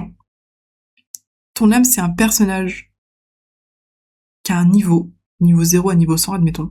Allez. Pas vraiment de fin, on va dire si, dans le sens où t'es vraiment purement épanoui, mais tu peux toujours apprendre des trucs sur les côtés après. Et en fait, toutes les vies que tu vis du coup, toutes les incarnations que tu vis, pardon, ce sont des sources d'apprentissage que tu vas ensuite ingurgiter à ton âme. Et ça peut pas... Alors, au début, j'avais un peu du mal, mais ça veut dire que moi, Mégane Stéphano, je vais un peu oublier qui je suis quand je vais redevenir mon âme. En fait, oui et non. J'ai eu la chance de vivre un peu mon âme et mettre Mégane de côté. Et en fait, c'est un peu Mégane du futur aussi. Ça veut dire que mon âme, elle a pas trop de blessures. Elle est moins soumise que Mégane, tu vois. Elle est moins... elle s'affirme beaucoup plus que Mégane. Elle est encore plus drôle que Mégane, quelque part. Et en même temps, elle est plus sage. Enfin bref. Elle est plus plein de choses.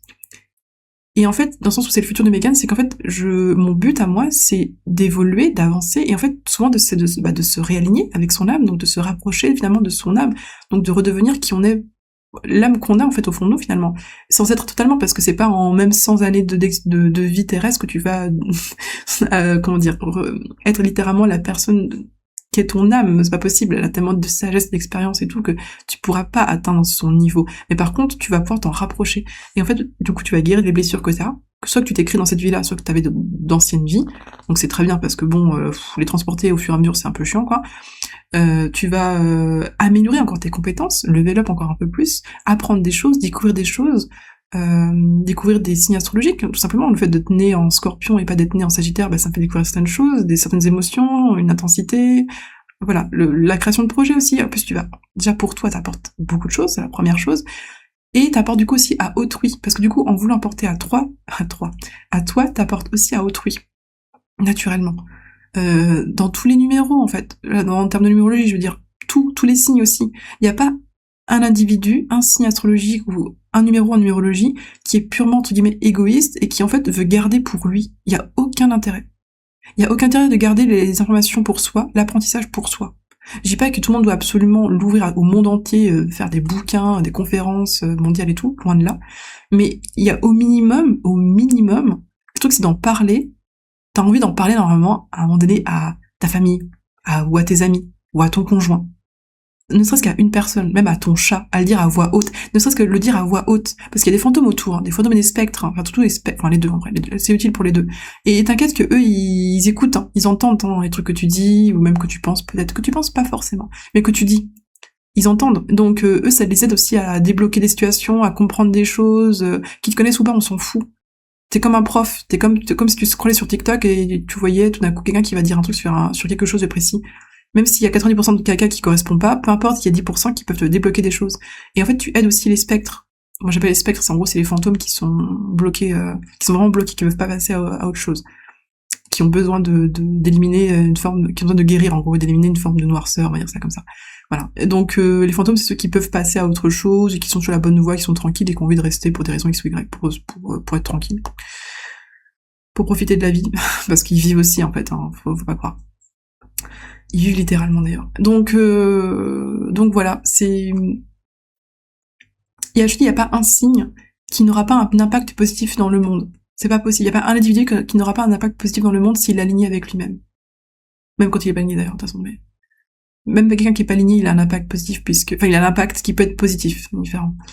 Mais en fait, tout dépend de la personne, de la réaction de la personne. Mais je vais pas m'étaler sur ce sujet à nouveau. Donc voilà. Et enfin, je passe à la dernière question. Qu'as-tu découvert sur toi ou sur le monde à ce moment-là? Bah, j'ai découvert que potentiellement, alors il y avait un délire avec Circé. Je me suis demandé si j'étais pas Circé. Après, j'étais en mode oui, non, oui. Aujourd'hui, ça m'apporte pas trop. Donc en vrai, je m'en fous un peu. Je sais juste que je suis, en gros, je ressemble un peu putain, j'ai beaucoup de références d'animes là, mais en même temps, c'est ça. Hein. Dans Fate Stay Night, dans Fate, mais en général, mais dans Fate Stay Night plus précisément, à Caster. Ouais, vraiment Fate Stay Night, pardon, parce que les casters sont différents. Caster, l'espèce de, l'elfe, au pire, on s'en bat les couilles, mais c'est le côté vraiment encapuchonné. Il y a un côté magie, purement plus magique que physique, par exemple, et dans les teintes un peu, je crois qu'elle a du vert, du violet, du noir. Ça, voilà. Moi, c'est plus ça. Je suis pas une sorcière, pour le coup, j'avais pas ça une sorcière du tout. Mais vraiment le côté magie, arcane, presque pas scientifique, mais occulte, ouais, vraiment occulte. Et qui aime les choses un peu occultes, et qui aime plus même la science. Enfin, c'est un mélange de science aussi, vraiment. C'est assez étonnant. Elle est assez... Enfin, je dis elle. Moi, du coup, je veux dire elle parce que ça me peut paraître bizarre, mais elle peut paraître assez froide, mais en fait, elle aime la connaissance. Et elle aime aller au fond des choses. Voilà. Et elle aime le côté occulte. Elle aime pas tout... Elle a une forme aussi d'autorité, aussi, ouais. Donc voilà, c'est ce que j'ai découvert sur moi. J'ai découvert aussi que du coup j'avais des guides, même des relations guide plus pour moi parce que c'est vraiment un guide qui est pas juste là en tant que guide, comme je vais l'appeler Reno. Ouais, c'est Reno. Reno, en fait je l'appelle le diable, mais c'est un des diables. En gros, si vous voulez, on peut dire que Apollon c'est un archange. En tout cas, il ressemble à un archange ou c'est un demi-dieu, je sais pas trop. Et lui, c'est un guide plus. C'est genre, en fait, on a vécu des vies ensemble. Quand je dis ensemble, c'est pas forcément conjoint, mais on a vécu des vies, on a eu des relations dans nos vies précédentes, tu vois, on a vécu des choses.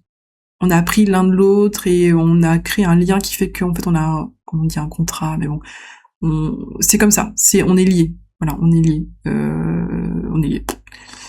On s'aide l'un l'autre, on s'apprécie l'un l'autre, voilà. Et par exemple, Reno, donc c'est un diable qui est venu, donc en gros, si vous voulez, c'est le côté archange mais opposé. Donc beaucoup moins, pas qu'il est beaucoup moins drôle, il est drôle aussi, mais c'est différent. Beaucoup moins à sourire. En fait, il va être plus dans le style, il y a sûrement des œuvres, mais je regarde pas trop de séries, de films. Ouais, genre Lucifer, dans la série Lucifer, peut-être, mais je sais pas trop ce qu'il fait dans la série, le gars. Mais en gros, si vous voulez, c'est un peu le mec un peu baraqué, grand, large d'épaule. En termes de hauteur, il est aussi grand que Apollon, entre guillemets. Mais il va être plus large d'épaule. Genre, dans Baldur's Gate, par exemple, ça va être la carrure plus épaisse. Enfin, Apollon l'est aussi, mais il va être encore bien plus épais, tu vois, il est un peu plus brr. Et en fait, c'est vraiment le genre de personne, si je puis dire, donc Reno, je l'appelle Reno, qui par rapport à référence très clairement à la chanson Reno de la meuf de J-Idol qui est sortie il y a pas longtemps, la meuf de Idol même d'ailleurs maintenant, R-E-N-O, c'est vraiment sa chanson. Autant Issue de Super Junior, c'est la chanson d'Apollon pour moi, autant Reno, c'est la chanson de Reno, du coup, c'est pour ça que je l'appelais comme ça. Et il y a vraiment ce côté, peu importe les paroles, lui c'est vraiment le côté, l'ambiance, c'est comme pour Apollon, les paroles oui et non, c'est l'ambiance aussi qui est drôle, les mecs qui font hey hey à la fin, yeah, c'est vraiment ça quoi. Et Reno c'est plus, il a un chat, enfin une femelle, donc une chatte, une duchesse hein, très clairement, et en fait il a un amour aussi, mais lui qui porte à son chat, et c'est pas un chat classique évidemment, c'est un chat plus. Et il y a il a une forme d'indépendance, là où au contraire les anges, les archanges, ils ont vraiment ce côté presque comme pas une entreprise, mais vraiment, on va dire une entreprise. Le terme est dégueulasse, je suis désolée, mais c'est l'idée. C'est qu'en fait, il y a des formes un peu de hiérarchie, il y a une forme d'organisation et de bien-être, hein, évidemment. Je suis pas là pour uniquement l'optimisation, très clairement. Mais c'est plus beaucoup de solidarité et d'échanges, voilà, beaucoup d'échanges et de relationnel. Alors que les diables, et les démons de manière générale, les démons je sais pas trop, mais les diables en tout cas, ils sont beaucoup plus indépendants. Ils sont indépendants comme les archanges, mais ils sont en plus de base indépendants tout court dans leur mode d'être. Là où les anges vont être plus solidaires, plus hiérarchie, plus relationnels. Voilà. Mais de manière générale, les archanges et les diables, pour moi, sont très indépendants. C'est un peu des figures comme si on voyait une célébrité qui était ultra épanouie en mode bah moi, maintenant j'ai ça, puis qui est tranquille, qui est humble, tu vois. Mais tu sens que le mec, il est ultra autonome, indépendant, il fait tout lui-même, là où les archanges vont quand même demander, échanger et tout. Les diables sont plus en mode j'ai besoin d'un truc, bah je vais le créer en fait. Ils vont pas créer juste pour lui, ils vont créer et en fait ça va un peu déborder pour les autres aussi. Voilà. Et eux, pour le coup, vont vraiment choisir la personne. Il faut ils vont pas se faire chier avec des gens. En fait, ils vérifient. Limite, ils vont venir vers toi pour dire est-ce que t'es capable ou pas, est-ce que tu me conviens. Un peu comme un chat. En fait, c'est vraiment le côté chat. Il y a des chats où vous sentez, ils viennent vers vous. Et vous pourriez dire, ah, je vais l'adopter et tout. Mais limite, c'est le chat qui te choisit, en fait. Il vient et est en mode, ouais, allez, pourquoi pas. Il y a pas une histoire d'esclave et de maître loin de là, mais c'est vraiment, est-ce qu'elle est, ouais, entre guillemets, digne, est-ce qu'elle va encaisser, ou est-ce que ça va être chiant à crever parce qu'en fait, gna, ça va se plaindre et tout, tu vois. En fait, il faut que tu sois une personne forte pour avoir un guide de type diable. Très clairement. Démon, c'est autre chose. Démon, c'est, en vrai, c'est assez marrant. Ça m'a fait penser au fait chaotique.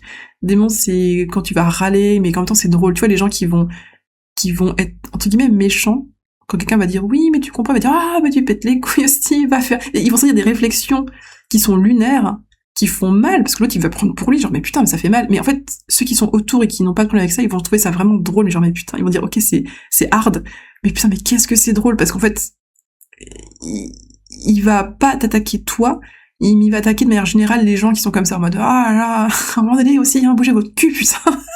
Tu vois, c'est ce genre de choses. Mais il est pas dans la haine. Les démons, c'est un peu comme, du coup, les anges qui, eux, vont être plutôt dans la douceur et dans la droiture aussi, quelque part. Mais plus restreint aussi. Hein. Je sais pas comment expliquer. Je suis désolée, hein, c'est assez vague. Je pense que je vais m'arrêter de toute façon pour ce podcast, enfin, pour cet épisode. Mais, c'est très, en tout cas, j'ai de tout. J'ai techniquement un archange, un diable, mais encore une fois, diable, c'est à tout moment, s'il veut partir, il part. Mais je pense que c'est pas qu'il partira pas, mais il m'a laissé un truc. Il y a un truc qui est à côté de moi qui tourne, une sorte de géode, grosse géode. Je sais pas comment expliquer, c'est la lave en fusion, enfin, la roche c'est pas en fusion, mais c'est comme si c'était des gros morceaux de lave qui sortaient d'un volcan et qui refroidissaient, en fait, qui faisaient une sorte de gros caillou. Ah putain, c'est quoi le terme? Je connais ce mot-là. C'est le nom de la pierre. Je l'ai plus, évidemment, je l'ai pas en tête, parce que c'est pas exactement ça. Mais là, donc, pour faire une référence aux jeux vidéo, cette fois-ci, dans le Northgard, il y a des maps où il y a un gros volcan au milieu, et des fois, il y a des roches, ils appellent ça des roches en fusion, qui pop, et qui, dans votre zone, et vous devez, en gros, les miner, bref, on s'en fout. Et donc, cette roche en fusion, là, visuellement, c'est exactement ce gros truc qui tourne de moi. J'ai un gros truc, enfin qui tourne, ou qui reste plutôt en haut à droite de moi. Voilà, j'ai ça. Depuis que je sais que, depuis que j'ai rencontré entre guillemets le chat de Reno, parce que c'est d'abord le chat qui a fait la liaison, je pense, entre Reno et moi. Et Reno a fait ah mais en fait bon, vu que le chat a l'air de dire ok tu vois, limite il est presque soumis au chat et en même temps il est le maître du chat. Ça c'est marrant, c'est vraiment une relation très très fusionnelle en tout cas qu'ils ont, et en même temps très indépendante l'un et l'autre. Donc ça c'est dingue. Et donc j'ai ça depuis ce moment-là. Et évidemment, Ange et Démon, je l'ai pas dit, mais ils s'entendent très bien, très très bien. Au contraire, ils se ressemblent en fait. Ils se ressemblent totalement. En fait, ils sont potes. Archange, Diable, pareil, c'est les mêmes. C'est juste qu'ils ont deux manières de faire différentes. En fait, quand il y a un archange comme oh putain là ça va être compliqué. Bon ben, ils ont pas le temps. Comme je le disais à moi-même hier soir, les archanges, de manière générale les guides, mais surtout les archanges et les diables, ils n'ont pas le temps. Pas qu'ils sont pressés par le temps, mais ils ont pas le temps pour les conneries. Ils ont pas le temps pour un truc qui va, t'as 10% de chance d'y arriver, ou il va falloir répéter 50 000 fois, ils ont pas le temps. Ils ont vraiment pas le temps. Ils ont autre chose à faire, ils veulent faire autre chose, et voilà. C'est comme quand t'es vachement épanoui, que t'es en mode j'ai plus le temps pour ces conneries, vraiment j'ai la flemme là. Tu vas directement vers les choses qui te plaisent. Voilà, eux c'est ça. Les anges et les démons, c'est un peu plus, il y a un peu plus de tout. C'est un peu comme la population, il y a un peu de tout. Mais ils se laissent les rôles en fait aux uns et aux autres en fait naturellement. Quand il y a un truc, quand il y a un message qui passe pas, il y en a un autre qui essaie d'arriver pour dire attends peut-être que lui ça ira mieux avec l'autre. Voilà. Les fées et les golems pareil, ils sont sur la même ligne. En fait si vous voulez pour moi, en gros vous voyez nord sud est ouest. Nord pour moi c'est les anges, sud c'est les démons on va dire. Donc ils sont sur la même ligne, ils se comprennent, c'est le même alignement, mais ils sont aux opposés en même temps. Pardon. Et l'autre donc est ouest, donc à l'ouest je mets les fées. Donc les fées, tout ce qui est un peu galactique aussi. Et à l'est, c'est tout ce qui est... En fait, à la base, c'est tout ce qui est nature. Donc j'étais en mode des druides, la nature, des animaux. Mais en fait, j'ai rencontré que des golems. Donc je mets les golems totalement dedans. Je me suis rendu compte ce matin, je me suis dit, putain, mais c'est des golems en fait. Donc les golems sont à droite. Et les fées, pour moi, sont à gauche. Ce qui est con parce que passé, futur, ça doit être l'inverse. Passé à gauche et futur à droite. Mais bon, peu importe. Donc je sais pas pourquoi. Et donc là, pareil, ils sont sur le même alignement. Et pourtant, ils sont totalement différents. Donc ils se comprennent de fou, mais ils sont opposés. Donc les fées, ça va être ultra rapide, volatile, à rigoler dans tous les sens, autant des chaotiques que des bénéfiques. Elles sont un peu espiègles, mais surtout elles sont drôles. Mais après c'est un humour particulier, tu vois, mais elles sont drôles quand même. Elles ont de la bouffe tout le temps, des métaphores de bouffe tout le temps, et une éloquence rapide, vive, facile. À l'inverse, les golems, c'est aussi ce qui m'est arrivé dans le podcast précédent.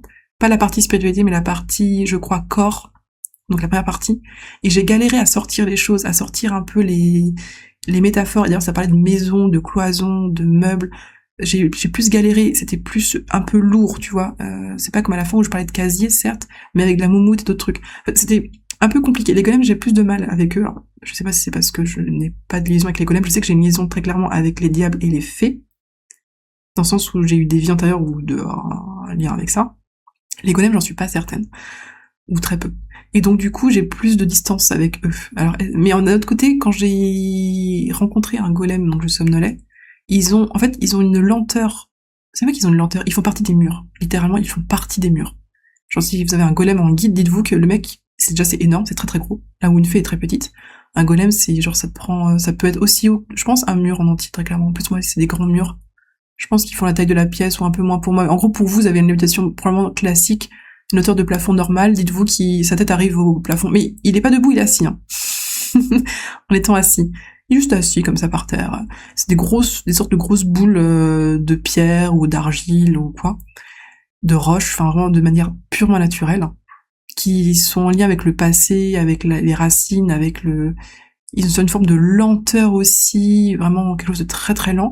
Mais par contre, ils peuvent se déplacer très vite. En fait, ils se téléportent presque. T'es pas là à te dire, il faut que le mec il se lève et qu'il bouge. Non, en fait, il peut se déplacer rapidement. Mais il a pas de raison de se déplacer, donc il se déplace pas. Là où la fée, elle va se déplacer très rapidement, visuellement, et elle aime se déplacer. Et elle le fait pour rien. Elle le fait de manière inutile, elle s'en fout. Son but, elle, c'est le chakra sacré. C'est le fun. Les émotions, le fun, la passion. C'est que ça. Là où le golem, ça va être plus, chakra racine. C'est posé, c'est lent. Pouf. c'est une forme de réconfort aussi par sa stabilité de fou, tu vois. Donc voilà. Plexus solaire, pour moi, c'est les deux, pour ange et démon, mais... ah ouais, chakra du cœur pour ange, pourquoi pas. Oui, ouais. Ça serait plus chakra du cœur pour ange. En fait, ils ont tous un chakra du plexus solaire, de toute façon. Ça, c'est sûr. Ils le tous.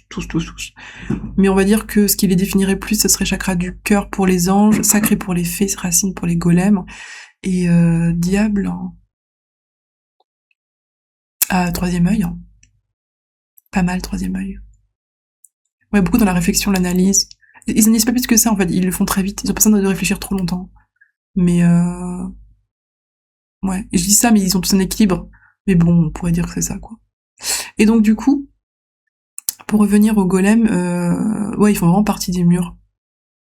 En fait, ils sont collés au mur, ils sont à travers les murs, ils s'en foutent. Enfin, on n'est pas sur Attaque des Titans non plus, mais ils sont tellement gros, ils sont tellement larges que t'inquiète, ils dépassent, en fait, ils sont posés, enfin, voilà. Et t'as la D qui, quand on des fois, on dit qu'il y a ça peut être ça, effectivement, quand on dit il y a des guides, des esprits pour chaque habitation, c'est possible qu'il y ait tout simplement des golems, et c'est peut-être pas forcément par rapport à l'habitation, mais par rapport à qui tu es, ou alors c'est par rapport aux fantômes et aux spectres, et donc du coup, ils ne bougent pas, donc les fantômes ne bougent pas non plus.